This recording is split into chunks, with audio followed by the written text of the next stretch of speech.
ഇപ്പൊ ഞാനൊരു business start ചെയ്യാൻ പോകാന്ന് വിചാരിക്കുക. അങ്ങനെയാണെങ്കിൽ എനിക്ക് എന്തൊക്കെ ഡോക്യുമെന്റ് എന്റെ കയ്യിലുണ്ടായിരിക്കും? ഡോക്യുമെന്റ്സ് ഡിപ്പെൻഡ്സ് ഓൺ നിങ്ങൾ എന്ത് രജിസ്ട്രേഷൻ ടൈപ്പ് ആണെന്ന്. അപ്പോൾ ഞാൻ അങ്ങനെ ബിസിനസ് എടുക്കുകയാണെങ്കിൽ ഞാൻ GST അടക്കേണ്ടി വരുന്നത് ആ ത്രെഷോൾഡ് ക്രോസ് ചെയ്ത് കഴിഞ്ഞിട്ടാണ്. പലരുടെയും തെറ്റിദ്ധാരണയാണ്. നമുക്ക് GST എടുത്ത് ഞാൻ വോളണ്ടറി ആയിട്ട് എടുത്തു, എനിക്ക് 20 lakhs 40 lakhs GST അടക്കണം. അങ്ങനെയല്ല.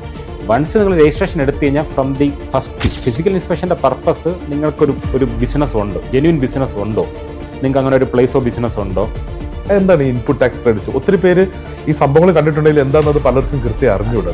ഇൻപുട്ട് ടാക്സ് ക്രെഡിറ്റ് എന്ന് വെച്ചാൽ GST രജിസ്ട്രേഷൻ ഉണ്ടേ ഒരു ബെനിഫിറ്റ് അതാണ് GST രജിസ്ട്രേഷൻ ഉണ്ട്. ഫോർ എക്സാമ്പിൾ ഒരു 4 വർഷം കഴിഞ്ഞിട്ട് GST ഡിപ്പാർട്ട്മെന്റ് കണ്ടുപിടിക്കുന്നു 1 yearൽ 18% ആയി, ഒരു അറൗണ്ട് 72% ഇൻട്രസ്റ്റ് വരും, പ്ലസ് ടാക്സിന്റെ 100% പെനാൽറ്റി വരെ വരും. അതാണ് ഇതിന്റെ കോൺസിക്വൻസ്. സോ പെനാൽറ്റി വരാം, അതുപോലെ തന്നെ ആ എമൗണ്ടിനുള്ളൊരു ഇൻട്രസ്റ്റ് 18% ഇൻട്രസ്റ്റോട് നമ്മൾ അടക്കേണ്ടി വരും. അതെ അതെ അതെ. A mentor is someone who converts your potential into true performance. അത് നിങ്ങളുടെ ലൈഫിലാണെങ്കിലും സ്വന്തം ബിസിനസ്സിലാണെങ്കിലും. ഒരു ബിസിനസ്സുകാരനെ സംബന്ധിച്ചിടത്തോളം നമ്മുടെ ബിസിനസ് സ്റ്റാർട്ട് ചെയ്യുന്ന സമയത്തോട് നമുക്കൊരു പ്രോപ്പർ മെന്റർഷിപ്പ് ഉണ്ടെന്നുണ്ടെങ്കിൽ നമുക്ക് ആ ബിസിനസ്സിന് നെക്സ്റ്റ് ലെവലിലേക്ക് സ്കെയിൽ ചെയ്യാൻ സാധിക്കും. ഇന്ന് എൻ്റെ ഒപ്പമുള്ളത് ട്രിവാൻഡ്രത്തെ വളരെ പ്രഗത്ഭനായിട്ടുള്ള ഒരു ബിസിനസ് മെന്റർ, ഒരു സ്റ്റാർട്ടപ്പ് മെന്ററാണ്, സുജിത് വിജയനാണ്. സുജിത് വിജയൻ ഒരു ചാർട്ടേഡ് അക്കൗണ്ടന്റ് ആണ്. ഒരു ബിസിനസ് സ്റ്റാർട്ട് ചെയ്യുമ്പോൾ നമ്മൾ എന്തൊക്കെ കാര്യങ്ങളാണ് ശ്രദ്ധിക്കേണ്ടത് എന്നുള്ളതിനെ പറ്റി അദ്ദേഹമായിട്ട് നമുക്ക് സുദീർഘം സംസാരിക്കാം. സുജിത് സാർ, നമ്മൾ ഒരു ബിസിനസ് സ്റ്റാർട്ട് ചെയ്യുമ്പോഴത്തേക്കും ഒത്തിരി പേർക്ക് ഒത്തിരി ഡൗട്ടുകളുണ്ട്. കാരണം പലരും ഒരു ബിസിനസ് സ്റ്റാർട്ട് ചെയ്യാൻ നേരത്ത് എന്തൊക്കെ ഡോക്യുമെന്റ്സോട് കൂടിയാണ് ഞാൻ സ്റ്റാർട്ട് ചെയ്യേണ്ടത് ഒന്നും അറിയാതെ ആയിരിക്കും സ്റ്റാർട്ട് ചെയ്യുന്നത്. ബിസിനസ് ആരംഭിച്ചതിന് ശേഷമായിരിക്കും ഇന്ന ഡോക്യുമെന്റ് വേണ്ടി വരുന്നതായിട്ട് അവർ തന്നെ മനസ്സിലാക്കുന്നത്. അപ്പം ഒരു ബിസിനസ് സ്റ്റാർട്ട് ചെയ്യാൻ ഇപ്പൊ ഞാനൊരു ബിസിനസ് സ്റ്റാർട്ട് ചെയ്യാൻ പോകാന്ന് വിചാരിക്കുക. അങ്ങനെയാണെങ്കിൽ എനിക്ക് എന്തൊക്കെ ഡോക്യുമെന്റ് എന്റെ കയ്യിൽ ഉണ്ടായിരിക്കണം? നോർമലി ഡോക്യുമെന്റ്സ് ഡിപ്പെൻഡ്സ് ഓൺ നിങ്ങൾ എന്ത് രജിസ്ട്രേഷൻ ടൈപ്പ് ആണെന്നാണ്. ഫോർ എക്സാമ്പിൾ ഇപ്പോൾ നമുക്ക് പ്രൊപ്പർഷിപ്പ് ഉണ്ട്, പാർട്ണർഷിപ്പ് ഉണ്ട്, LLP ഉണ്ട്, പ്രൈവറ്റ് ലിമിറ്റഡ് കമ്പനി ഉണ്ട്. ഈ ഓരോ സ്ട്രക്ചർ അനുസരിച്ച് ഡോക്യുമെന്റ്സ് ഡിഫറൻസ് ആണ്. പക്ഷെ ബേസിക്കലി ഡോക്യുമെന്റ്സ് വേണ്ടത് ഈ ബിസിനസ് ഓണർ, ഇപ്പം പ്രൊപ്പറേറ്റർ ആണെങ്കിൽ പ്രൊപ്പറേറ്ററുടെ പാൻ കാർഡ്, GST, അവരുടെ KYC ഡീറ്റെയിൽസ്, പിന്നെ ഒരു അഡ്രസ്സ്, ബിസിനസിൻ്റെ ഒരു അഡ്രസ്സ്, അതിൻ്റെ പ്രൂഫ്, റെന്റ് അഗ്രിമെന്റ്, അങ്ങനെയുള്ള ഡോക്യുമെന്റ്സ് ആണ്. ഇനിയിപ്പം പാർട്ണർഷിപ്പ് ആണെങ്കിൽ പാർട്ണേഴ്സിൻ്റെ ഡീറ്റെയിൽസ് വേണ്ടി വരും, പ്രൈവറ്റ് ലിമിറ്റഡ് ആണെങ്കിൽ ഡയറക്ടേഴ്സിൻ്റെ ഡീറ്റെയിൽസ് വേണ്ടി വരും, LLP ആണെങ്കിൽ പാർട്ണേഴ്സിൻ്റെ ഡീറ്റെയിൽസ് വേണ്ടി വരും. ഇങ്ങനെയുള്ള ഡോക്യുമെന്റ്സ് ആണ് ബേസിക്കലി നമുക്ക് വേണ്ട ഡോക്യുമെന്റ്സ്. ഈ ബിസിനസ് സ്റ്റാർട്ട് ചെയ്യുന്ന സമയത്ത് നമുക്ക് ഈ ഡോക്യുമെന്റ്സിന്റെ കാര്യം പറഞ്ഞു. അപ്പം അടുത്തൊരു ഡൗട്ട്, നമുക്ക് ചില ബിസിനസ് സ്റ്റാർട്ട് ചെയ്യണമെങ്കിൽ ചില ലൈസൻസുകൾ വേണ്ടി വരത്തില്ലേ? അപ്പം ഈ ലൈസൻസ് ഏതൊക്കെ ലൈസൻസാണ് വേണ്ടത്? നോർമലി ബിസിനസ്സിന് വേണ്ട ലൈസൻസ് എന്ന് പറഞ്ഞാൽ 2 ടൈപ്പ് ലൈസൻസ് ആണ്. ഒന്ന് നമ്മുടെ ലോക്കൽ ബോഡി ലൈസൻസ് ആണ്. ലോക്കൽ ബോഡി ലൈസൻസ് എന്ന് വെച്ചാൽ നിങ്ങൾ ഓപ്പറേറ്റ് ചെയ്യുന്ന സ്ഥലം, നിങ്ങൾ ബിസിനസ് സ്റ്റാർട്ട് ചെയ്യുന്ന സ്ഥലം പഞ്ചായത്താണെങ്കിൽ പഞ്ചായത്തിൻ്റെ ലൈസൻസ്, കോർപ്പറേഷൻ ആണെങ്കിൽ കോർപ്പറേഷൻ്റെ ലൈസൻസ്, മുനിസിപ്പൽ കോർപ്പറേഷൻ അല്ലെങ്കിൽ മുനിസിപ്പൽ അതോറിറ്റിയുടെ സ്ഥലത്താണെങ്കിൽ അവരുടെ ലൈസൻസ് വേണം. അതാണ് ഒരു നോർമൽ ആയിട്ടുള്ള ലൈസൻസ്. പിന്നെ നിങ്ങൾക്ക് വേണ്ടതെന്ന് വെച്ച് കഴിഞ്ഞാൽ ഈ എംപ്ലോയ്മെൻറ്റ് രജിസ്ട്രേഷനാണ്. നമ്മുടെ labour department employment registration even if നിങ്ങൾക്കൊരു എംപ്ലോയി ഇല്ലെങ്കിൽ പോലും നിങ്ങൾ മാത്രമാണെങ്കിൽ ഇപ്പോൾ എംപ്ലോയ്മെൻറ്റ് രജിസ്ട്രേഷൻ വേണ്ടി വരും. ലോക്കൽ ബോഡി രജിസ്ട്രേഷനെ പറ്റി പറയുകയാണെന്നാണ് ഇപ്പം കുറച്ച് പോസിറ്റീവായിട്ടുള്ള കുറച്ച് ചേഞ്ചസ് കേരളത്തിൽ വന്നിട്ടുണ്ട്. അതായത് നിങ്ങൾ ചെയ്യുന്ന ബിസിനസ് എന്ന് പറയുന്നത് പൊല്യൂഷൻ കൺട്രോൾ ബോർഡിൻ്റെ റെഡ് കാറ്റഗറി ലിസ്റ്റ് അല്ലെങ്കിൽ അത് ഒരുപാട് പൊല്യൂഷൻ ഇല്ലാത്ത ബിസിനസ് ആണെന്നുണ്ടെങ്കിൽ നിങ്ങൾക്ക് പഞ്ചായത്തിൻ്റെ ലൈസൻസ് വേണ്ട ആവശ്യമില്ല. ജസ്റ്റ് നിങ്ങൾക്ക് K-SIFTൻ്റെ ഒരു സെൽഫ് ഡിക്ലറേഷൻ കൊടുത്തു കഴിഞ്ഞാൽ 3 വർഷത്തേക്ക് നിങ്ങൾക്ക് വേറെ രജിസ്ട്രേഷൻ ഒന്നും ആവശ്യമില്ല. പക്ഷേ നിങ്ങളത് റെഡ് കാറ്റഗറി ബിസിനസ് ആണ്, നിങ്ങൾക്ക് അഗൈൻ പൊല്യൂഷൻ കൺട്രോളിൻ്റെതും ആ ലൈസൻസ് വേണ്ടി വരും. അപ്പോൾ അങ്ങനെയുള്ള ഒരു റെഗുലേഷൻ കേരളത്തിൽ വന്നിട്ടുണ്ട്. അതൊരു വളരെ പോസിറ്റീവായിട്ടുള്ള കുറച്ചും കൂടെ ഈസി ആയിട്ടുണ്ട്, പ്രോസസ്സ് ഈസി ആയിട്ടുണ്ട്. ഈ എന്താണ് ശരിക്കും K-SWIFT എന്ന് പറയുന്നത്? അതിൽ രജിസ്റ്റർ ചെയ്യാനായിട്ട് ഒരാൾ എന്താ ചെയ്യേണ്ടത്? K-SWIFT എന്ന് വെച്ചാൽ കേരള ഗവൺമെന്റ് കൊണ്ടുവന്നിട്ടുള്ള ഒരു സിംഗിൾ വിൻഡോ ആണ്. ഫോർ എക്സാമ്പിൾ ഇപ്പം നമ്മളൊരു ബിസിനസ് തുടങ്ങുമ്പോൾ പല മൾട്ടിപ്പിൾ റെഗുലേറ്ററുടെ pollution control board, labour department, safety department, പല മൾട്ടിപ്പിൾ അതോറിറ്റിയും ലൈസൻസ് എടുക്കും. അപ്പോൾ ഒരുപാട് ടൈം എടുക്കുന്ന ഒരു പ്രോസസ്സാണ്. അപ്പോൾ അത് ഒരുപാട് ടൈം ഡിലേ വരും എന്നുള്ളൊരു പരാതി കൊണ്ട് അതിനുവേണ്ടി കേരള ഗവൺമെൻറ് കൊണ്ടുവന്നിട്ടുള്ള ഒരു പുതിയൊരു ഇനിഷ്യേറ്റീവാണ് K-SWIFT എന്ന് പറയുന്നത്. അവിടെ നിങ്ങൾക്ക് K-SWIFTൻ്റെ പോർട്ടലിൽ പോയി ഓൺലൈനായിട്ട് നിങ്ങൾ ഡിക്ലറേഷൻ കൊടുത്തു കഴിഞ്ഞാൽ ഒരു 3 ഇയറിലേക്ക് നിങ്ങൾക്ക് എന്ത് ചെയ്യാൻ പറ്റും? ആ ഡിക്ലറേഷൻ്റെ ബേസിൽ തന്നെ നിങ്ങൾക്ക് ബിസിനസ് സ്റ്റാർട്ട് ചെയ്യാൻ പറ്റും. എഗെയിൻ 3 ഇയർ പീരീഡ് കഴിഞ്ഞിട്ട് നിങ്ങൾക്ക് ഈ പറയുന്ന റെഗുലേഷൻസ് എടുത്താൽ മതിയാവും. സോ ബേസിക്കലി ഒരു സിംഗിൾ വിൻഡോ ക്ലിയറൻസ് ആണ്. ഒരു 3 വർഷത്തേക്ക് K-SWIFT ലൈസൻസ് ഉണ്ടെന്നുണ്ടെങ്കിൽ നമുക്ക് മുന്നോട്ട് പോകാൻ പറ്റും. അത് ഓൺലൈൻ ആണ്. അത് മാത്രമല്ല നിങ്ങൾക്ക് ഒരു തരത്തിലുള്ള ഫിസിക്കൽ ഇൻസ്പെക്ഷനും ഇല്ല 3 ഇയറിലേക്ക്. പക്ഷെ കണ്ടീഷനാണ്, ചില സെട്ടൻ ഇൻഡസ്ട്രിക്ക് പറ്റത്തില്ല. ഫോർ എക്സാമ്പിൾ ഹൈലി പൊല്യൂട്ടഡ് ആയിട്ടുള്ള ബിസിനസ്സുകൾക്ക് ഇത് പറ്റത്തില്ല. അല്ലാത്ത ബിസിനസ്സുകൾക്ക് നോർമലി ഇത് മതിയാവും കേസ് വിട്ട്. ഓക്കെ, ഞാൻ ഈ ഉദ്യം പോർട്ടൽ രജിസ്റ്റർ ചെയ്യുന്നതിനെ പറ്റി കേട്ടിട്ടുണ്ട്. എന്താണ് ഉദ്യം പോർട്ടൽ? അങ്ങനെ ചെയ്യുന്നതുകൊണ്ട് ഒരു ബിസിനസ് എന്നുള്ള രീതിയിൽ എനിക്ക് എന്ത് ബെനിഫിറ്റ് ആയിരിക്കും ഉണ്ടാവുന്നത്? ഉദ്യം പോർട്ടൽ എന്ന് വെച്ച് കഴിഞ്ഞാൽ സെൻട്രൽ ഗവൺമെന്റ് റീസെന്റ് അല്ല, അറൌണ്ട് 10-15 ഇയേഴ്സിനകത്ത് കൊണ്ടുവന്ന ഒരു സിസ്റ്റമാണ്. മുമ്പ് ഇപ്പം നമ്മളെല്ലാവരും MSME എന്ന് പറയും, മൈക്രോ സ്മോൾ മീഡിയം ബിസിനസ് എന്ന് പറയും. നമ്മുടെ ബിസിനസ്സിൽ ഒരു 90% MSME ആണ്. പക്ഷേ ഇവരെ ലീഗലി റെക്കഗ്നൈസ് ചെയ്യാനുള്ള ഒരു മെക്കാനിസം ഇല്ലായിരുന്നു. അതുകൊണ്ടാണ് ഗവൺമെൻറ് 2010 ശേഷം ഇങ്ങനൊരു MSMEക്ക് വേണ്ടി ഒരു രജിസ്ട്രേഷൻ കൊണ്ടുവന്നു. ആ രജിസ്ട്രേഷനെ പറയുന്ന പേരാണ് ഉദ്യം രജിസ്ട്രേഷൻ. അത് ഈ ഉദ്യം പോർട്ടലുണ്ട്. ഉദ്യം പോർട്ടൽ നമ്മൾ ഓൺലൈനായിട്ട് നമ്മൾ ബേസിക് ആയിട്ടുള്ള കുറച്ച് ഡീറ്റെയിൽസ് നമ്മൾ കൊടുത്തു കഴിഞ്ഞാൽ ഗവൺമെൻറ് നിങ്ങളെ MSME ആയിട്ട് റെക്കഗ്നൈസ് ചെയ്യും. അതുമാത്രമല്ല പോർട്ടലിൽ നിങ്ങളുടെ ടേൺ ഓവർ, നിങ്ങളുടെ ഇൻവെസ്റ്റ്മെൻറ്റ് ക്രൈറ്റീരിയ കൊടുക്കുമ്പോൾ ഓട്ടോമാറ്റിക്കായിട്ട് ആ പോർട്ടൽ തന്നെ നിങ്ങൾ മൈക്രോ സ്മോൾ മീഡിയം ആയിട്ട് ക്ലാസിഫൈ ചെയ്യും. ആ കാറ്റഗറി സർട്ടിഫിക്കറ്റ് കിട്ടും. അപ്പോൾ ഇതിൻ്റെ ഗുണം എന്താണെന്ന് വെച്ച് കഴിഞ്ഞാൽ ലീഗലി നിങ്ങൾ MSME ആയിട്ട് ഗവൺമെൻറ് റെക്കഗ്നൈസ് ചെയ്യും. അതുകൊണ്ട് MSMEക്ക് കിട്ടുന്ന ആനുകൂല്യങ്ങളെല്ലാം കിട്ടണമെന്നുണ്ടെങ്കിൽ നിങ്ങൾക്ക് MSME രജിസ്ട്രേഷൻ വേണം. ഫോർ എക്സാമ്പിൾ നിങ്ങളൊരു MSME യൂണിറ്റ് ആണ്, പക്ഷേ നിങ്ങൾക്ക് ഉദ്യമ രജിസ്ട്രേഷൻ ഇല്ലെന്നുണ്ടെങ്കിൽ ലീഗലി നിങ്ങൾ MSME അല്ല. അപ്പോൾ MSMEയുടെ ബെനിഫിറ്റ് കിട്ടത്തില്ല. ബെനിഫിറ്റ് എന്താണെന്ന് വെച്ച് കഴിഞ്ഞാൽ ഫോർ എക്സാമ്പിൾ ഇപ്പോൾ ബാങ്കുകൾക്ക്, പബ്ലിക് സെക്ടർ ബാങ്കുകൾക്ക് പ്രയോറിറ്റി സെക്ടർ ലെൻഡിങ് ഉണ്ട്. അതായത് ഇത്ര % ലോണ് MSMEകൾക്ക് കൊടുക്കണം, അങ്ങനെയുള്ള ക്രൈറ്റീരിയ ഉണ്ട്. പിന്നെ MSMEകൾക്ക് ഡിസ്കൗണ്ട് ഉണ്ട്. ഇപ്പോൾ ലോൺ ഇൻട്രസ്റ്റ് റേറ്റ് നോർമലി 10 ആണെങ്കിൽ ചിലപ്പോൾ ഒരു 1% നിങ്ങൾക്ക് ഇൻട്രസ്റ്റ് സബ്സിഡി കിട്ടും. അങ്ങനെ ഒരുപാട് ബെനിഫിറ്റ്സുകൾ MSMEകൾക്ക് ഗവൺമെൻറ് കൊടുക്കുന്ന ഒരുപാട് ബെനിഫിറ്റ്സ് ഉണ്ട്. ആ ബെനിഫിറ്റ്സ് കിട്ടണമെന്നുണ്ടെങ്കിൽ നിങ്ങൾക്ക് എന്ത് ചെയ്യണം? ഉദ്യം രജിസ്ട്രേഷൻ എടുക്കണം. സോ സാധാരണ പലരും ബിസിനസ് ചെയ്യുമ്പോഴത്തേക്കും ഈ ഉദ്യം രജിസ്ട്രേഷൻ ചെയ്യാത്തതുകൊണ്ടായിരിക്കും ലോണിനൊക്കെ അപേക്ഷിക്കാൻ നേരത്തെ ഭയങ്കര ബുദ്ധിമുട്ട് നേരിടുന്നത്. നമ്മളൊരു MSME ആണ് എന്നുള്ളത് കൃത്യമായിട്ട് ഈ ഉദ്യം രജിസ്ട്രേഷനിൽ കൂടി നമുക്ക് മനസ്സിലാവുകയും അതനുസരിച്ചിട്ട് ലോണിനുള്ള സൗകര്യങ്ങൾ കിട്ടുകയും ചെയ്യും. ആക്ച്വലി എനിക്കൊന്ന് എല്ലാവരും മാൻഡേറ്ററി ആയിട്ട് ഉദ്യം ചെയ്യേണ്ടതാണ് അല്ലേ? ചെയ്യേണ്ടതാണ്. പക്ഷെ വളരെ നമ്മുടെ ഇപ്പോഴും ഇന്ത്യയിൽ എനിക്ക് തോന്നുന്നു അറൗണ്ട് 12 crores അല്ലെങ്കിൽ ഒരു 15 crores ആൾക്കാർ മാത്രമേ MSME ആയിട്ട് ചെയ്തിട്ടുള്ളൂ. പക്ഷേ ആക്ച്വലി നമ്മുടെ ബിസിനസ്സിൽ ഒരു 90% MSME ആണ്, 95% MSME ആണ്. പക്ഷെ പലപ്പോഴും ആൾക്കാർ ചെയ്യാറില്ല. എനിക്ക് ആൾക്കാർക്ക് ഈ ഉദ്യം പോർട്ടലിനെ പറ്റിയുള്ള ഒരു അവയർനെസ് കുറച്ചും കൂടെ കുറവാണെന്ന് തോന്നുന്നു. കുറവാണ്. ഇപ്പം കുറച്ച് കൂടിയിട്ടുണ്ട്. ഇപ്പം ബാങ്കുകൾ ഇൻസിസ്റ്റ് ചെയ്യുന്നുണ്ട്. ലോൺ എടുക്കാൻ വേണ്ടി പോകുന്ന സമയത്ത് അവർ MSME രജിസ്ട്രേഷൻ മാൻഡേറ്ററി ആക്കിയത് കൊണ്ട് കൂടിയിട്ടുണ്ട്. എങ്കിലും ഇപ്പോഴും അവയർനെസ് ഇല്ലാത്ത ആൾക്കാരുണ്ട്. സോ അപ്പം ഞാൻ ആ ലൈസൻസിൽ പറഞ്ഞിരിക്കുന്ന ഡോക്യുമെന്റ്സും കാര്യങ്ങളും അല്ലെങ്കിൽ ഞാൻ K-Swift വഴി ഞാൻ രജിസ്റ്റർ ചെയ്യുന്നു, ഉദ്യമിൽ ഞാൻ കൊടുക്കുന്നു. അതനുസരിച്ചിട്ട് എൻ്റെ ബിസിനസ് ആ ഒരു അതിൽ മൈക്രോ ആണ്, മീഡിയം ആണ്, സ്മോൾ ആണ്, അങ്ങനെ കാറ്റഗറൈസ് ചെയ്യപ്പെടും. പക്ഷെ അപ്പോഴും ഇതിന്റെ ഒരു എക്കണോമിക് ഡയമെൻഷൻ നോക്കുമ്പോഴത്തേക്കും ഒരു ബിസിനസ്സുകാരൻ എന്നുള്ള രീതിയിൽ ഞാൻ GST രജിസ്ട്രേഷൻ ചെയ്യണോ? കാരണം ഗവൺമെന്റ് GST കൊടുക്കുന്ന ഒരു സർവീസാണ് ഞാൻ കൊടുക്കുന്നതെങ്കിൽ, ഒരു ഗുഡ്സ് ആണ് ഞാൻ കൊടുക്കുന്നതെങ്കിൽ, അപ്പം എപ്പോഴാണ് ഞാനൊരു GST രജിസ്ട്രേഷനെ പറ്റി ചിന്തിക്കേണ്ടത്? ബിസിനസ് സ്റ്റാർട്ട് ചെയ്യുമ്പോഴേ ഞാൻ GST രജിസ്ട്രേഷൻ എടുക്കേണ്ടതായിട്ടുണ്ടോ? GST രജിസ്ട്രേഷൻ ബിസിനസ് സ്റ്റാർട്ട് ചെയ്യുമ്പോൾ എടുക്കേണ്ടത് ആവശ്യമില്ല. പക്ഷേ ബിസിനസ് നിങ്ങളുടെ GST ഇമ്പാക്റ്റിനെ പറ്റി നിങ്ങൾക്കൊരു അവയർനെസ് ഉണ്ടായിരിക്കണം. എപ്പോഴാണ് നോർമലി നിങ്ങളുടെ ഒരു ടേൺ ഓവർ ക്രൈറ്റീരിയ ആണ്. MSME ആണോ, നിങ്ങൾ MSME ആണോ അല്ലെങ്കിലും GST സെപ്പറേറ്റ് നിങ്ങൾക്ക് ആപ്ലിക്കബിൾ ആവും. അത് നിങ്ങളുടെ ടേൺ ഓവർ ലിമിറ്റാണ്. ഫോർ എക്സാമ്പിൾ നിങ്ങളൊരു സർവീസ് മാത്രം എക്സ്ക്ലൂസീവ്ലി സർവീസാണ് ചെയ്യുന്നതെങ്കിൽ ഒരു ഫിനാൻഷ്യൽ ഇയറിൽ 20 lakhs എക്സീഡ് ചെയ്യുന്ന മൊമെൻറ്റിൽ നിങ്ങൾ GST എടുക്കേണ്ടി വരും. എക്സീഡ് ചെയ്ത് വിത്തിൻ 30 days GST എടുക്കേണ്ടി വരും. ഇനി ഗുഡ്സ് ആണ് നിങ്ങൾ ഡീൽ ചെയ്യുന്നതെങ്കിൽ 40 lakhs, ഒരു ഫിനാൻഷ്യൽ 40 lakhs എക്സീഡ് ചെയ്യുമ്പോൾ നിങ്ങൾ GST രജിസ്ട്രേഷൻ എടുക്കേണ്ടി വരും. അപ്പോൾ ഇത് GST registration purely depends upon the turn over criteria. അപ്പോൾ അത് ആനുവൽ ടേൺ ഓവർ ആണ്. Annual turn over financial year ആണ്. ഫോർ എക്സാമ്പിൾ ഇപ്പം നമ്മുടെ കലണ്ടർ എന്ന് പറയുമ്പോൾ January to December ആണ്. പക്ഷേ നമ്മൾ ഫിനാൻഷ്യൽ ഇയർ, ഇന്ത്യയിലെ ഫിനാൻഷ്യൽ ഇയർ എന്ന് പറഞ്ഞാൽ April to March ആണ്. ഇപ്പോൾ 2026-27 നമ്മളിപ്പോൾ കറണ്ട് ഫിനാൻഷ്യൽ ഇയർ 26-27 ആണ്. അത് 2026 ഏപ്രിൽ മുതൽ 2027 മാർച്ച് വരെ ഉള്ളതാണ് നമ്മുടെ ഫിനാൻഷ്യൽ ഇയർ. അതായത് ഇപ്പം ഞാനൊരു ബിസിനസ് സ്റ്റാർട്ട് ചെയ്യുന്നു April 1 മുതൽ, അതായത് 2026 April 1 മുതൽ 2027 March 31 വരെയുള്ള ഒരു പീരീഡിൽ എൻ്റെ ടോട്ടൽ ഞാൻ സർവീസ് കൊടുക്കുകയാണെങ്കിൽ 20 lakhs മുകളിൽ പോകുമ്പോൾ ഞാൻ GST എടുക്കണം വിത്തിൻ 1 month അല്ലേ? Within 1 month. ഓക്കെ, അപ്പം ഞാൻ എന്തുമാത്രം സെയിൽ ചെയ്യുന്നു എന്നുള്ള കറസ്പോണ്ടിങ് ആയിട്ടാണ് എൻ്റെ GST രജിസ്ട്രേഷൻ മാൻഡേറ്റ് ചെയ്യപ്പെടുന്നത്. ഓക്കെ, ഇപ്പം ഞാൻ എൻ്റെ സർവീസ് 20 lakhs മുകളിലേക്ക് പോവാം. അപ്പം ഞാൻ GST എടുക്കണമല്ലോ.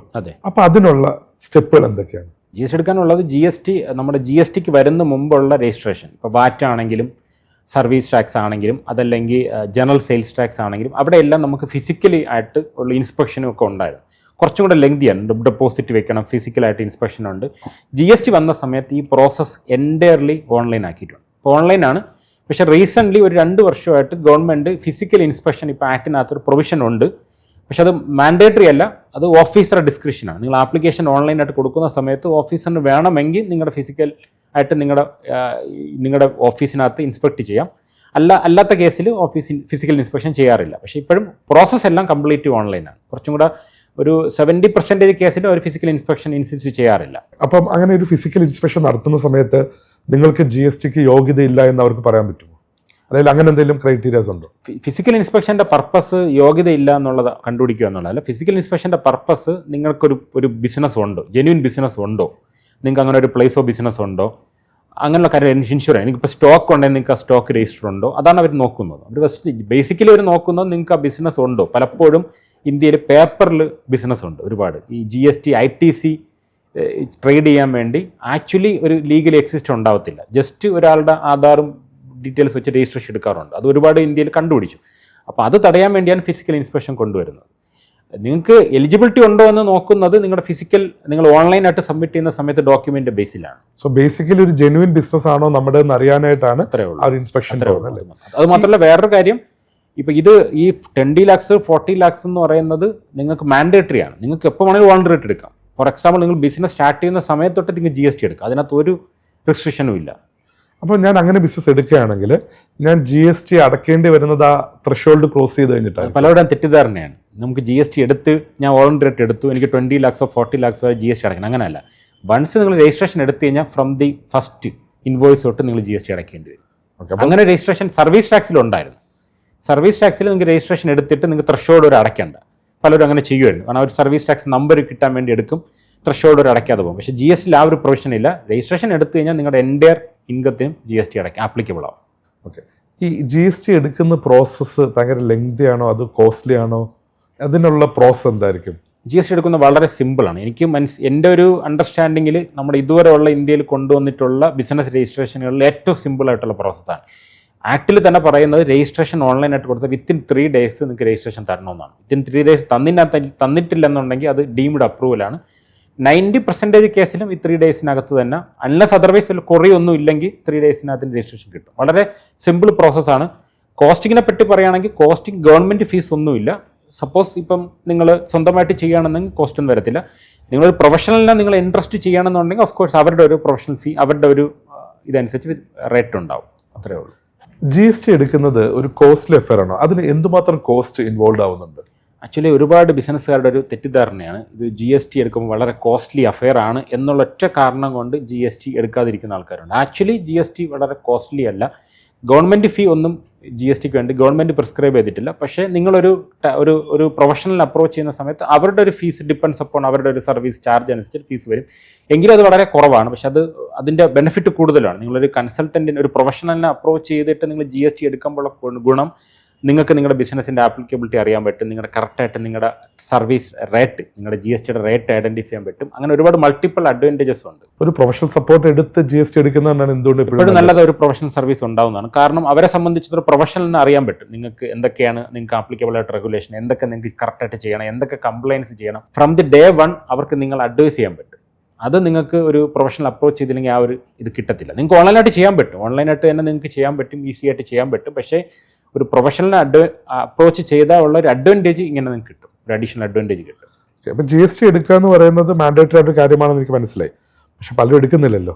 ഇപ്പം GST എടുക്കാതിരുന്നു കഴിഞ്ഞാൽ എന്ത് കോൺസിക്വൻസ് ആയിരിക്കും ഞാൻ നേരിടേണ്ടി വരിക? GST എടുക്കാൻ ഉള്ള ഒരുപാട് കോൺസിക്വൻസ് എന്ന് വെച്ചാൽ, ഫോർ എക്സാമ്പിൾ നിങ്ങൾക്ക് GST എടുക്കാൻ നിങ്ങളുടെ ലിമിറ്റായി.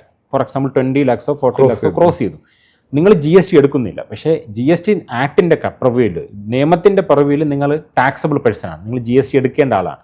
അപ്പോൾ നിങ്ങൾ ഒരു 4-5 വർഷം കഴിഞ്ഞിട്ട് GST ഡിപ്പാർട്ട്മെൻറ്റ് നോട്ടീസ് ചെയ്യുകയാണ്, നിങ്ങൾക്ക് ഇത്രയും വർഷം ടേൺ ഓവർ ഉണ്ട്, നിങ്ങൾ GST എടുത്തിട്ടില്ല. എന്ത് ചോദിച്ചാൽ അവർക്ക് 100% ഒരു പെനാൽറ്റി നിങ്ങൾക്ക് ഇമ്പോസ് ചെയ്യാൻ പറ്റും. അതുമാത്രമല്ല നിങ്ങൾ ഈ ഫുൾ ടാക്സിനും, നിങ്ങളുടെ ഈ ഫുൾ പീരീഡിലെ ടാക്സിനും വിത്ത് ഇൻട്രസ്റ്റ് 1 year 18% ഇൻട്രസ്റ്റ് അടയ്ക്കേണ്ടി വരും. ഫോർ എക്സാമ്പിൾ ഒരു 4 വർഷം കഴിഞ്ഞിട്ട് GST ഡിപ്പാർട്ട്മെൻറ്റ് കണ്ടുപിടിക്കുന്നു 1 year 18% ആയി, അങ്ങനെ ഒരു അറൗണ്ട് 72% ഇൻട്രസ്റ്റ് വരും, പ്ലസ് ടാക്സിൻ്റെ 100% പെനാൽറ്റി വരെ വരും. അതാണ് ഇതിൻ്റെ കോൺസിക്വൻസ്. സോ പെനാൽറ്റി വരാം, അതുപോലെ തന്നെ ആ എമൗണ്ടിനുള്ളൊരു ഇൻട്രസ്റ്റ് 80% ഇൻട്രസ്റ്റോടുകൂടി നമ്മൾ അടയ്ക്കേണ്ടി വരും. അതെ. ഓക്കെ. അപ്പോൾ കൃത്യസമയത്ത് എടുക്കുന്നതാണ് എന്തുകൊണ്ടും നല്ലത്. അതെ. ഞാൻ ഈ ഓൺലൈനിൽ ഈ ആമസോണിലൊക്കെ ഇങ്ങനെ സാധനങ്ങൾ മേടിക്കാൻ നേരത്തെ കണ്ടിട്ടുണ്ട്, if you on A business നിങ്ങൾക്ക് കുറച്ച് പൈസ കുറച്ച് വരുമെന്നൊക്കെ. അതെന്താണ് ഈ അപ്പം ഞാനത് നോക്കുമ്പോൾ ഞാൻ മനസ്സിലാക്കുന്നത് നമ്മൾ ബിസിനസ്സിന് വേണ്ടി സാധനങ്ങൾ മേടിക്കുമ്പോഴത്തേക്കും നമുക്ക് ഇൻപുട്ട് ടാക്സ് ക്രെഡിറ്റ് എന്നൊരു സംവിധാനമുണ്ട്. എന്താണ് ഈ ഇൻപുട്ട് ടാക്സ് ക്രെഡിറ്റ്? ഒത്തിരി പേര് ഈ സംഭവങ്ങൾ കണ്ടിട്ടുണ്ടെങ്കിൽ എന്താണെന്നത് പലർക്കും കൃത്യം അറിഞ്ഞുകൂടാ. ഇൻപുട്ട് ടാക്സ് ക്രെഡിറ്റ് എന്ന് വെച്ചാൽ GST രജിസ്ട്രേഷൻ ഉണ്ട് ഒരു ബെനിഫിറ്റ് അതാണ് GST രജിസ്ട്രേഷൻ ഉള്ളത്. ഫോർ എക്സാമ്പിൾ ഇപ്പോൾ നിങ്ങളൊരു 100 രൂപയ്ക്ക് ഒരു സാധനം വാങ്ങുന്നു, 10 രൂപ GST ആവും. അപ്പോൾ നിങ്ങൾ 110 രൂപ ഈ വെണ്ടറിന് കൊടുക്കുന്നുണ്ട്. ഈ 10 രൂപ നിങ്ങൾ ഈ സാധനം 110 രൂപയ്ക്ക് വാങ്ങിച്ച് നിങ്ങൾ ഫർദറായിട്ട് വിൽക്കാൻ പോവുകയാണ്. നിങ്ങളൊരു 130 വിൽക്കാൻ പോവുകയാണ്. 130 വിൽക്കുന്ന സമയത്ത് നിങ്ങൾ വീണ്ടും GST അടയ്ക്കണം.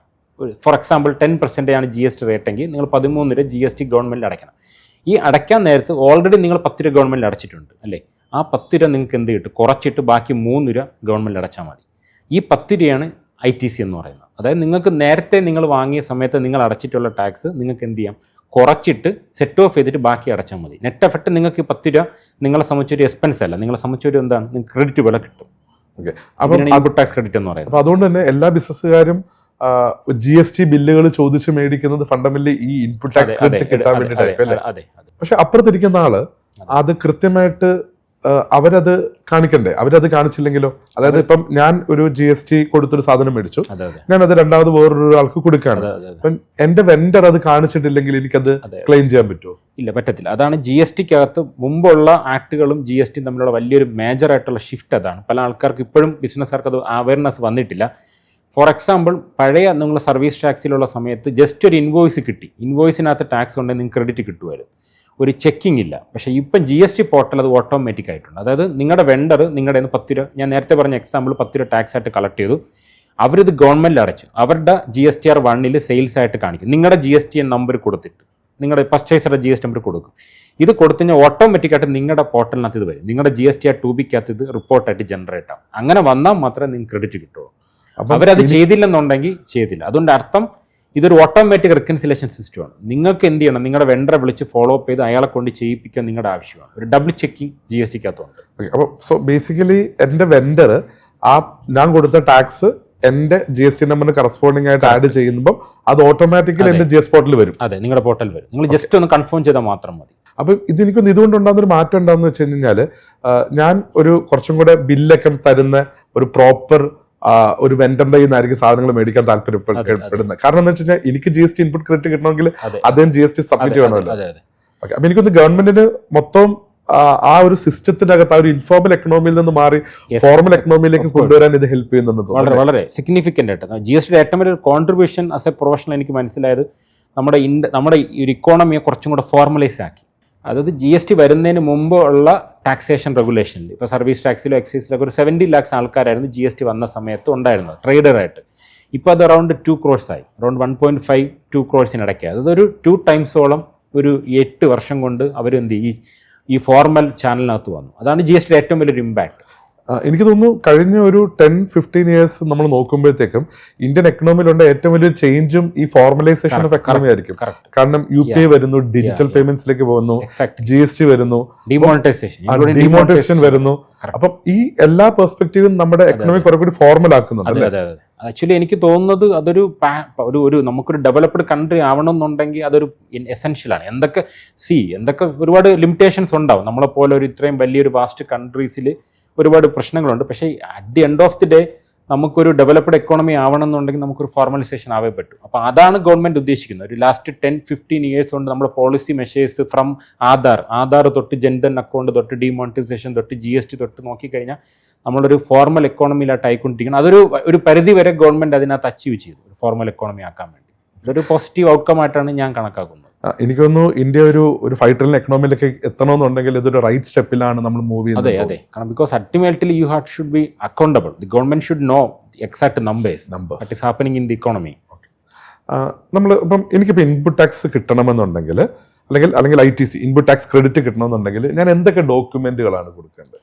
മെയിൻലി നിങ്ങൾക്ക് ഡോക്യുമെന്റ് എന്ന് പറയുന്ന ഒരുപാട് കണ്ടീഷൻസ് ഉണ്ട്, സബ് കണ്ടീഷൻസ് ഉണ്ട്. Conditions government in fact government conditions add ചെയ്തുകൊണ്ടിരിക്കുകയാണ്. മേജർലി ആയിട്ട് പറയുമ്പോൾ 3 കണ്ടീഷൻസ് ആണ്. ഒന്ന്, നിങ്ങൾക്കൊരു വാലിഡ് ആയിട്ടുള്ള ഒരു ഡോക്യുമെന്റ് വേണം. ടാക്സ് ഇൻവോയ്സോ ക്രെഡിറ്റ് നോട്ടോ ഡെബിറ്റ് നോട്ടോ വാട്ട് എവർ ഇറ്റ് ഈസ്. ഇപ്പം നിങ്ങൾ സപ്ലയർ ചെയ്യുന്ന ഒരു സാധനം മേടിക്കും, അയാളുടെ ഇൻവോയ്സ് വാങ്ങും. അതാണ് ഫസ്റ്റ് പ്രൈമറി ഡോക്യുമെന്റ്. 2, ആക്ച്വലി ഈ ഗുഡ്സോ സർവീസോ നിങ്ങൾക്ക് കിട്ടിയിരിക്കണം. ഫോർ എക്സാമ്പിൾ ഗുഡ്സ് കിട്ടിയില്ല, നിങ്ങൾ വെറുതെ ഒരു ഇൻവോയ്സ് മാത്രം വെച്ച് അത് ഇൻവോയ്സ് ട്രേഡിംഗ് ആണ്, അത് GSTയിൽ പ്രൊഹിബിറ്റഡ് ആണ്. നിങ്ങൾ ആക്ച്വലി ഗുഡ്സോ സർവീസോ മേടിച്ചിരിക്കണം. സെക്കൻഡ്, തേർഡ് എന്ന് പറയുന്നത് നേരത്തെ പറഞ്ഞതുപോലെ ഈ പോർട്ടലിനകത്ത് വെണ്ടർ അയാളുടെ GST 1 ചെയ്ത് നിങ്ങളുടെ 2Bക്കകത്ത് ഇത് ഓട്ടോമാറ്റിക്കായിട്ട് പോപ്പുലേറ്റഡ് ആവണം. ഈ 3 കണ്ടീഷനാണ് മേജർലി ഉള്ള ഇതിൽ ആദ്യത്തത് മൂന്നാമത്തെ എനിക്ക് മനസ്സിലായി. ഈ ഇടയ്ക്കത്തത് ഗുഡ്സ് എനിക്ക് കിട്ടിയിരിക്കണം, സർവീസ് കിട്ടിയിരിക്കണം, അത് ഗവൺമെന്റ് എങ്ങനെ ചെക്ക് ചെയ്യാൻ പറ്റും? അത് ചെക്ക് ചെയ്യാന്ന് വെച്ചാൽ അത് പ്രാക്ടിക്കലി വളരെ ചലഞ്ചിങ് ആണ്, പർട്ടിക്കുലർലി സർവീസിന്റെ കേസിൽ. ഗുഡ്സിന്റെ കേസിൽ നമുക്ക് വീണ്ടും ചേഞ്ച് ചെയ്യാൻ പറ്റും. പക്ഷെ അത് അങ്ങനെ ഒരു കണ്ടീഷൻ ഉണ്ട്. എന്തിനാണ് കണ്ടീഷന്റെ പർപ്പസ് എന്ന് വെച്ചാൽ GSTക്ക് മുമ്പും GST ഉള്ള സമയത്തും ഒരുപാട് ITC ട്രേഡിംഗ് ഉണ്ട്. ഫോർ എക്സാമ്പിൾ ഒരു പേപ്പർ എൻറ്റിറ്റി ഉണ്ടാക്കിയതിന് ശേഷം ITC വെറുതെ ഇൻവോയ്സ് മാത്രം കൊടുക്കും. ആ ഇൻവോയ്സ് വെച്ചിട്ട് എന്ത് ചെയ്യാൻ പറ്റും, നിങ്ങൾക്ക് ITC എടുക്കാൻ പറ്റും. അങ്ങനെ ട്രേഡിംഗ് ഉണ്ട്. അത് തടയാൻ വേണ്ടി GSTയിൽ ഒരുപാട് അവർ ഡിപ്പാർട്ട്മെന്റ് ഇനിഷ്യേറ്റീവ് എടുക്കുന്നുണ്ട്. അതിൽ ഒരു പരിധി വരെ അവർ വിജയിച്ചിട്ടുമുണ്ട്. എനിക്കൊന്ന് ഈ ITC ട്രേഡിംഗ് ഒഴിവാക്കാൻ വേണ്ടിയാണ് കണ്ടീഷൻ കൊണ്ടുവന്നത്. ഇത് കണ്ടീഷൻ ഡിപ്പാർട്ട്മെന്റ് കണ്ടുപിടിക്കാൻ ചലഞ്ചാണ്. പക്ഷെ വൺസ് ഇത് കണ്ടുപിടിച്ച് കഴിഞ്ഞാൽ അത് ഭയങ്കര ഇല്ലീഗലായിട്ട് കണക്കാക്കും. പ്രോസിക്യൂഷനും അറസ്റ്റ് പോലുള്ള ആക്ഷൻ നിങ്ങൾക്ക് നേരിടേണ്ടി വരും. സാധാരണഗതിയിൽ നമ്മൾ ബിസിനസ്സിന് വേണ്ടിയിട്ട് കുറേയധികം എക്സ്പെൻഡിച്ചേഴ്സ് വരാറുണ്ട്. ചിലപ്പോൾ എനിക്ക് എൻ്റെ ബിസിനസ്സിന് വേണ്ടി എനിക്കൊരു ഫോൺ മേടിക്കേണ്ടതായിട്ടുണ്ടാവും, അല്ലെങ്കിൽ ചിലപ്പം എനിക്ക് ബിസിനസ്സിന് വേണ്ടിയിട്ട് ഒരു കാർ മേടിക്കേണ്ടതുണ്ടാവും. ഇനി അതും അല്ലെങ്കിൽ ഇപ്പം ഞാനൊരു ഹോട്ടലുമായിട്ട് ബന്ധപ്പെട്ട ബിസിനസ് ആണെങ്കിൽ ചിലപ്പം എനിക്ക് റെഫ്രിജറേറ്റർ അങ്ങനത്തെ സാധനങ്ങൾ മേടിക്കേണ്ടി വരും. അപ്പം ഞാൻ ഇങ്ങനെ മേടിക്കുന്ന സാധനങ്ങൾക്ക് എനിക്ക് ടാക്സ് ബെനിഫിറ്റുകൾ എന്തെങ്കിലും കിട്ടുമോ? ഒന്നാമത്തെ ടാക്സ് ബെനിഫിറ്റ് നിങ്ങൾക്ക് GSTയിൽ ഇപ്പം ഫോർ എക്സാമ്പിൾ നിങ്ങൾ ഒരു ഇലക്ട്രോണിക് സാധനം മേടിക്കുകയാണ്, ഒരു മെഷീൻ മേടിക്കുകയാണ്. ഈ മെഷീന് ഒരു GST ഉണ്ടാവും. അപ്പോൾ നിങ്ങളെ വെണ്ടർ ഇപ്പം ഫോർ എക്സാമ്പിൾ 1 lakh ആണ് മെഷീൻ്റെ കോസ്റ്റ് എങ്കിൽ അവർ 18% GST എങ്കിൽ അവർ 18% നിങ്ങളിൽ നിന്ന് കളക്ട് ചെയ്യും. ഈ 18% നിങ്ങൾക്ക് GSTയിൽ ITC ആയിട്ട് കിട്ടും. അതാണ് ഫസ്റ്റ് ബെനിഫിറ്റ്. ഓക്കെ. അപ്പം അത് പ്രൊവൈഡർ ഇട്ട കണ്ടീഷൻ ഉണ്ട്. ഇത് ചില ഗുഡ്സുകൾക്ക് ITC ഗവൺമെന്റ് ബ്ലോക്ക് ചെയ്തിട്ടുണ്ട്. ITC എടുക്കാൻ പറ്റത്തില്ല. ഫോർ എക്സാമ്പിൾ കാറ്, നേരത്തെ ഷിനാസ് പറഞ്ഞു കാറിനെ പറ്റി. Car ITC government specifically block ചെയ്തിട്ടുണ്ട്. അപ്പോൾ അതൊരു കൊമേഴ്ഷ്യൽ വെഹിക്കിൾ ആണെങ്കിലോ അതിനൊരു കണ്ടീഷൻസ് ഉണ്ട്. കാരണം ഞാനിങ്ങനെ കേട്ടു, കാരണം മൊബൈൽ ഫോൺസ് ഒക്കെ ആൾക്കാർ മേടിച്ചിട്ട് ഇതുപോലെ ക്ലെയിം ചെയ്യാറുണ്ടെന്ന് കേട്ടിട്ടുണ്ട്. അതാണ് ചോദിച്ചത്. പിന്നെ രണ്ടാമത്തെ കണ്ടീഷൻ, ഈ പറയുന്ന എന്ത് ഗുഡ്സ് ആണെങ്കിലും നിങ്ങളുടെ ബിസിനസ്സിന് വേണ്ടി വാങ്ങുന്നതായിരിക്കണം. Exclusively used for business. For example business ഓണറിന്റെ പേഴ്സണൽ ആവശ്യത്തിന് വേണ്ടി മൊബൈൽ ഫോൺ വാങ്ങി നിങ്ങളുടെ വീട്ടിൽ ഉപയോഗിക്കുകയാണ്, അതിന് നിങ്ങൾക്ക് ക്രെഡിറ്റ് എടുക്കാൻ പാടില്ല. ഇപ്പൊ പുതുതായിട്ട് ബിസിനസ് സ്റ്റാർട്ട് ചെയ്യുന്ന പലരും, എസ്പെഷ്യലി പലർക്കും ഒരു ബ്രിക്ക് ആൻഡ് മോട്ടർ സ്റ്റോർ ഉണ്ടാവണമെന്നില്ല, പലരും ഓൺലൈനിലായിരിക്കും ബിസിനസ് ചെയ്യുന്നത്. ഇപ്പൊ എനിക്കറിയാം ഒത്തിരി പേര് തന്നെ ഓൺലൈനിൽ കൂടി ജുവലറി, ഓൺലൈനിൽ കൂടി ഡ്രസ് മെറ്റീരിയൽസ് ഒക്കെ കൊടുക്കുന്ന ഒത്തിരി പേരുണ്ട്. അപ്പം ഈ ഓൺലൈനിൽ കൂടി നമ്മൾ സാധനങ്ങൾ സെല് ചെയ്യുമ്പോഴത്തേക്കും അവർക്ക് ഈ GST എങ്ങനെയായിരിക്കും ബാധകമാകുന്നത്? അതെ, അത് ഓൾറെഡി ഒരുപാട് പേര്, പർട്ടിക്കുലർലി ഓൺലൈൻ ക്ലോത്തിങ് ബിസിനസ്, സ്ത്രീകൾ ഒരുപാട് ലേഡീസ് ഓൺലൈൻ ക്ലോത്തിങ് ബിസിനസ് ചെയ്യുന്നുണ്ട്. പർട്ടിക്കുലർലി പോസ്റ്റ് കോവിഡ് സീനിയർ കാണാൻ ഇപ്പം നമുക്ക് ഇൻസ്റ്റയും ഫേസ്ബുക്കും സോഷ്യൽ മീഡിയയും നമുക്ക് ഈസി ആയിട്ട് കസ്റ്റമറെ കണ്ടെത്താൻ പറ്റും. അപ്പോൾ അതിന് GST ആക്ടിൽ നിങ്ങൾക്ക് ഒരു ഫിസിക്കൽ പ്ലേസ് വേണമെന്ന് ഒരിക്കലും പറയുന്നില്ല. പക്ഷേ ഒരു ചലഞ്ച് എന്താണെന്ന് വെച്ചാൽ നിങ്ങൾക്ക് രജിസ്ട്രേഷൻ എടുക്കുന്ന സമയത്ത് ഒരു ഫിസിക്കൽ പ്ലേസ് കൊടുക്കണം. അത് കൊമേഴ്ഷ്യൽ പ്ലേസ് ആവണമെന്നില്ല, നിങ്ങളുടെ സ്വന്തം വീട്ടിൻ്റെ അഡ്രസ്സ് ആയാലും മതി, അത് കൊടുത്താൽ മതി. ഒരു ഫിസിക്കൽ പ്ലേസ് വേണം. കാരണം എപ്പോഴും നമ്മുടെ റെഗുലേറ്റർമാർക്ക് നിങ്ങളെ ടച്ച് ചെയ്യാൻ വേണ്ടി ടച്ച് പോയിന്റ് വേണം, നിങ്ങൾക്ക് ഐഡന്റിഫൈ ചെയ്യാൻ വേണ്ടി ഒരു അഡ്രസ്സ് വേണം, അത്രേ ഉള്ളൂ. ഇനി GST ആപ്ലിക്കബിലിറ്റി പറ്റി പറയുകയാണെന്നുണ്ടെങ്കിൽ നോർമൽ ബിസിനസ്സിന് നിങ്ങൾക്ക് എന്തൊക്കെയാണോ ആപ്ലിക്കബിൾ ടേൺ ഓവർ അതേ സെയിം ലിമിറ്റാണ്. നേരത്തെ പറഞ്ഞ പോലെ 20 lakhs, സർവീസ് ആണെങ്കിൽ 20 lakhs, ഗുഡ്സ് ആണെങ്കിൽ 40 lakhs, ഗുഡ്സും സർവീസും ആണെങ്കിൽ 20 lakhs. ഈ ലിമിറ്റ് നിങ്ങൾ എക്സീഡ് ചെയ്ത് കഴിഞ്ഞാൽ നിങ്ങൾക്ക് GST ആപ്ലിക്കബിൾ ആണ്. ഇപ്പോൾ ഞാൻ ഒരു റെന്റഡ് പ്ലേസിൽ, ഒരു ഫ്ലാറ്റിലോ അല്ലെങ്കിൽ റെന്റഡ് പ്ലേസിലോ ഞാൻ നിൽക്കുന്നത്, ഞാൻ അവിടെ നിന്നുകൊണ്ടാണ് എൻ്റെ ഓൺലൈൻ ബിസിനസ് നടത്തുന്നതെങ്കിൽ എൻ്റെ ആ റെന്റഡ് പ്ലേസ് എനിക്ക് അത് പോയിന്റ് ഓഫ് ടച്ച് ആയിട്ട് കൊടുക്കാൻ പറ്റും. GSTയിൽ പ്രശ്നങ്ങളില്ല. പക്ഷേ ഒരു ചലഞ്ച് എന്താണ് നേരിടുന്നതെന്ന് വെച്ച് കഴിഞ്ഞാൽ, ഫോർ എക്സാമ്പിൾ ഇപ്പം നമ്മളൊരു ബോർഡ് വയ്ക്കുന്ന സമയത്ത് പണ്ട് ഇപ്പം KSB പറയും ഇത് കൊമേഴ്ഷ്യൽ പർപ്പസ് ആണ്, റെസിഡൻഷ്യൽ അല്ല, അതുകൊണ്ട് അവർ പറയും കൊമേഴ്ഷ്യൽ താരിഫിലോട്ട് മാറാൻ പറയും. പിന്നെ പണ്ട് വേറൊരു ഇഷ്യൂ എന്ന് വെച്ച് കഴിഞ്ഞാൽ നമ്മുടെ ഈ കോർപ്പറേഷൻകാർ ബോർഡ് കഴിഞ്ഞാൽ അവർ പറയും നിങ്ങളുടെ ഡൊമസ്റ്റിക് അല്ല കൊമേഴ്ഷ്യൽ ആക്കാൻ പറയും. അങ്ങനെയുള്ള ചലഞ്ചസ് ഉണ്ട്. പക്ഷേ അതിനും കേരള ഗവൺമെൻറ് പുതിയ ഒരു പോളിസി കൊണ്ടുവന്നു. കഴിഞ്ഞ ഇമ്മീഡിയറ്റ് ഗവൺമെൻറ് ഒരു പോളിസി കൊണ്ടുവന്നു. നിങ്ങൾക്ക് വീടും എന്ത് ചെയ്യാൻ പറ്റും, ബിസിനസ് ആവശ്യത്തിന് ഉപയോഗിക്കാൻ പറ്റും. പ്രൊവൈഡഡ് നിങ്ങൾ വീട് താമസിക്കുകയാണെങ്കിൽ 50%, അടഞ്ഞു കിടക്കുന്ന വീടാണെങ്കിൽ നിങ്ങൾക്ക് 100% എന്ത് ചെയ്യാം, റെസിഡൻഷ്യൽ സ്റ്റാറ്റസ് ഉള്ള വീട് തന്നെ കോർപ്പറേഷനിൽ സ്റ്റാറ്റസ് മാറ്റാൻ നിങ്ങൾക്ക് ബിസിനസ് ആവശ്യത്തിന് ഉപയോഗിക്കാൻ പറ്റും. കാരണം കേരളത്തിൽ ഒരു അറൗണ്ട് 45 lakhs വീടുകൾ അടഞ്ഞു കിടക്കണം. അപ്പോൾ അതിനെയും കൂടെ ബിസിനസ്സിനോട് ഉപയോഗിക്കാൻ വേണ്ടി ഗവൺമെൻറ് ഒരു സ്റ്റെപ്പ് കൊണ്ടുവന്നു. അത് പ്രാക്ടിക്കലി ഫുൾ ഇംപ്ലിമെൻറ്റ് ചെയ്തിട്ടില്ല, പക്ഷേ പോളിസി കൊണ്ടുവന്നിട്ടുണ്ട്. അതും വളരെ ഒരു പോസിറ്റീവ് ആയിട്ടുള്ള ഒരു ഔട്ട്കം ആണ്. അപ്പം എനിക്ക് എൻ്റെ വീട്ടിൽ നിന്നുകൊണ്ട് നമുക്ക് ബിസിനസ് എൻറ്റിറ്റി ആയിട്ട് രജിസ്റ്റർ ചെയ്യാൻ പറ്റും. ഇപ്പം സപ്പോസ് എനിക്ക് സ്വന്തമായിട്ടൊരു വെബ്സൈറ്റ് ഉണ്ട് എന്ന് വിചാരിക്കാം, അല്ലെങ്കിൽ ഞാൻ ഇൻസ്റ്റാഗ്രാമിൽ കൂടിയാണ് സംഭവം സെല് ചെയ്യുന്നത്. അപ്പം ആ ഇൻസ്റ്റാഗ്രാമിൽ ഞാൻ സാധനം സെല് ചെയ്യുന്നു, അപ്പം എന്നെ DM ചെയ്യുന്നു, അപ്പം ഞാൻ പ്രോഡക്റ്റ് അയച്ചു കൊടുക്കുന്നു. അങ്ങനെ അപ്പോൾ അപ്പോഴും അവിടെയും ഈ GST ബാധകമല്ലേ? GST up to turn over. അതെ, ടേൺ ഓവർ നിങ്ങൾ ബാധകമായി കഴിഞ്ഞാൽ ചെയ്യണം. പിന്നെ ഒരു ചലഞ്ച് എന്താണെന്ന് വെച്ചാൽ കേരളത്തിന് പുറത്തോട്ട് നിങ്ങൾ സെയിൽ ചെയ്യണമെങ്കിൽ GST രജിസ്ട്രേഷൻ മാൻഡേറ്ററി ആണ്. അതിപ്പം നിങ്ങൾക്ക് ഈ 20 lakhs 40 lakhs അകത്താണെങ്കിൽ പോലും നിങ്ങൾക്ക് രജിസ്ട്രേഷൻ എടുക്കണം. കേരളത്തിനകത്ത് മാത്രമാണെങ്കിൽ ഈ നിങ്ങൾക്ക് 20 lakhs 40 lakhs പറ്റുള്ളൂ. കേരളത്തിന് പുറത്തോട്ട് വിൽക്കുകയാണെന്നുണ്ടെങ്കിൽ ഈവൻ 1 rupee ആണെങ്കിലും രജിസ്ട്രേഷൻ മാൻഡേറ്ററി ആണ്. ഓക്കെ, ഇപ്പം എൻ്റെ 1000 രൂപ വിലയുള്ള എൻ്റെ ഒരു ഡ്രസ്സിംഗ് മെറ്റീരിയൽ അതെ ഞാൻ കേരളത്തിനകത്തുള്ള ഒരാൾക്ക് സെല് ചെയ്യുമ്പോഴും കേരളത്തിന് പുറത്തുള്ള ഒരാൾക്ക് സെല് ചെയ്യുമ്പോഴും GST ഡിഫറൻസുകൾ ഉണ്ടാവാറുണ്ട്? GST ഡിഫറൻസ് ഒന്നുമില്ല. GST റേറ്റ് പെർസ്പെക്റ്റീവ് സെയിം ആണ്. ഫോർ എക്സാമ്പിൾ 18% നിങ്ങൾ കേരളത്തിന് പുറത്താണെങ്കിൽ IGST ആയിട്ട് 18% കളക്ട് ചെയ്യും. കേരളത്തിനകത്താണെങ്കിൽ 9% CGST 9% SGST. Rate same. അത് ഇന്ത്യയിൽ എവിടെയാണ്? അതാണ് ഒരു GST ഏറ്റവും വലിയ ഔട്ട്കം എന്താണ്? ഇന്ത്യ ഒറ്റ മാർക്കറ്റ് ഒറ്റ റേറ്റാണ്. From Kerala to Jammu Kashmir same rate. എനിക്ക് തോന്നുന്നു ഈ ഒരു സിംഗിൾ GST സിസ്റ്റത്തിലേക്ക് വരുമ്പോഴത്തേക്കും എനിക്ക് ഡൽഹിയിലെ പ്രോഡക്റ്റുകൾ ഇവിടെ ഇരുന്നുകൊണ്ട് ഞാൻ ചിലപ്പോൾ ജയ്പൂരിലുള്ള എന്തെങ്കിലും മെറ്റീരിയൽസ് ഒക്കെ ആയിരിക്കും മേടിക്കുന്നത്. അതുപോലെ തന്നെ കേരളത്തിലെ പല പ്രോഡക്റ്റുകളും ഇന്ത്യയിൽ ഇരിക്കുന്ന എവിടുന്ന് വേണമെങ്കിലും ആൾക്കാർക്ക് മേടിക്കാൻ സാധിക്കുന്നത്. GST ഏറ്റവും വലിയ ഔട്ട്കം അതാണ്. GST മുമ്പ് നിങ്ങൾക്ക് ഡിഫറൻസ് കാണാൻ പറ്റത്തില്ല. GST മുമ്പ് ഇപ്പം സെയിം സാധനം കേരളത്തിൽ 10 ചിലപ്പം വേറൊരു സ്റ്റേറ്റിൽ 20, 25, 30 അങ്ങനെ ഒരുപാട് ഡിഫറൻസ് ഉണ്ടായിരുന്നു. ഒരുപാട് മൾട്ടിപ്പിൾ ടാക്സസ് ഉണ്ടായിരുന്നു. അത് ഇല്ലാതായി GST. ഒറ്റ കാര്യത്തിൽ സേഫാണ്. റേറ്റ് ഡിഫറൻസ് ഉണ്ട്. കാരണം ലോജിസ്റ്റിക്സ് കോസ്റ്റിൻ്റെ അടിസ്ഥാനത്തിൽ റേറ്റ് കൊമേഴ്ഷ്യൽ പ്രൊഡക്ഷനും അതെല്ലാം വെച്ചിട്ട് റേറ്റ് ഡിഫറൻസ് വരും. പക്ഷേ GST റേറ്റ് എല്ലാ സ്റ്റേറ്റിലും സെയിം ആണ്. ഈ GST ഒരു കമ്പോസിഷൻ സ്കീമിനെ പറ്റി ഞാൻ കേട്ടിട്ടുണ്ട്.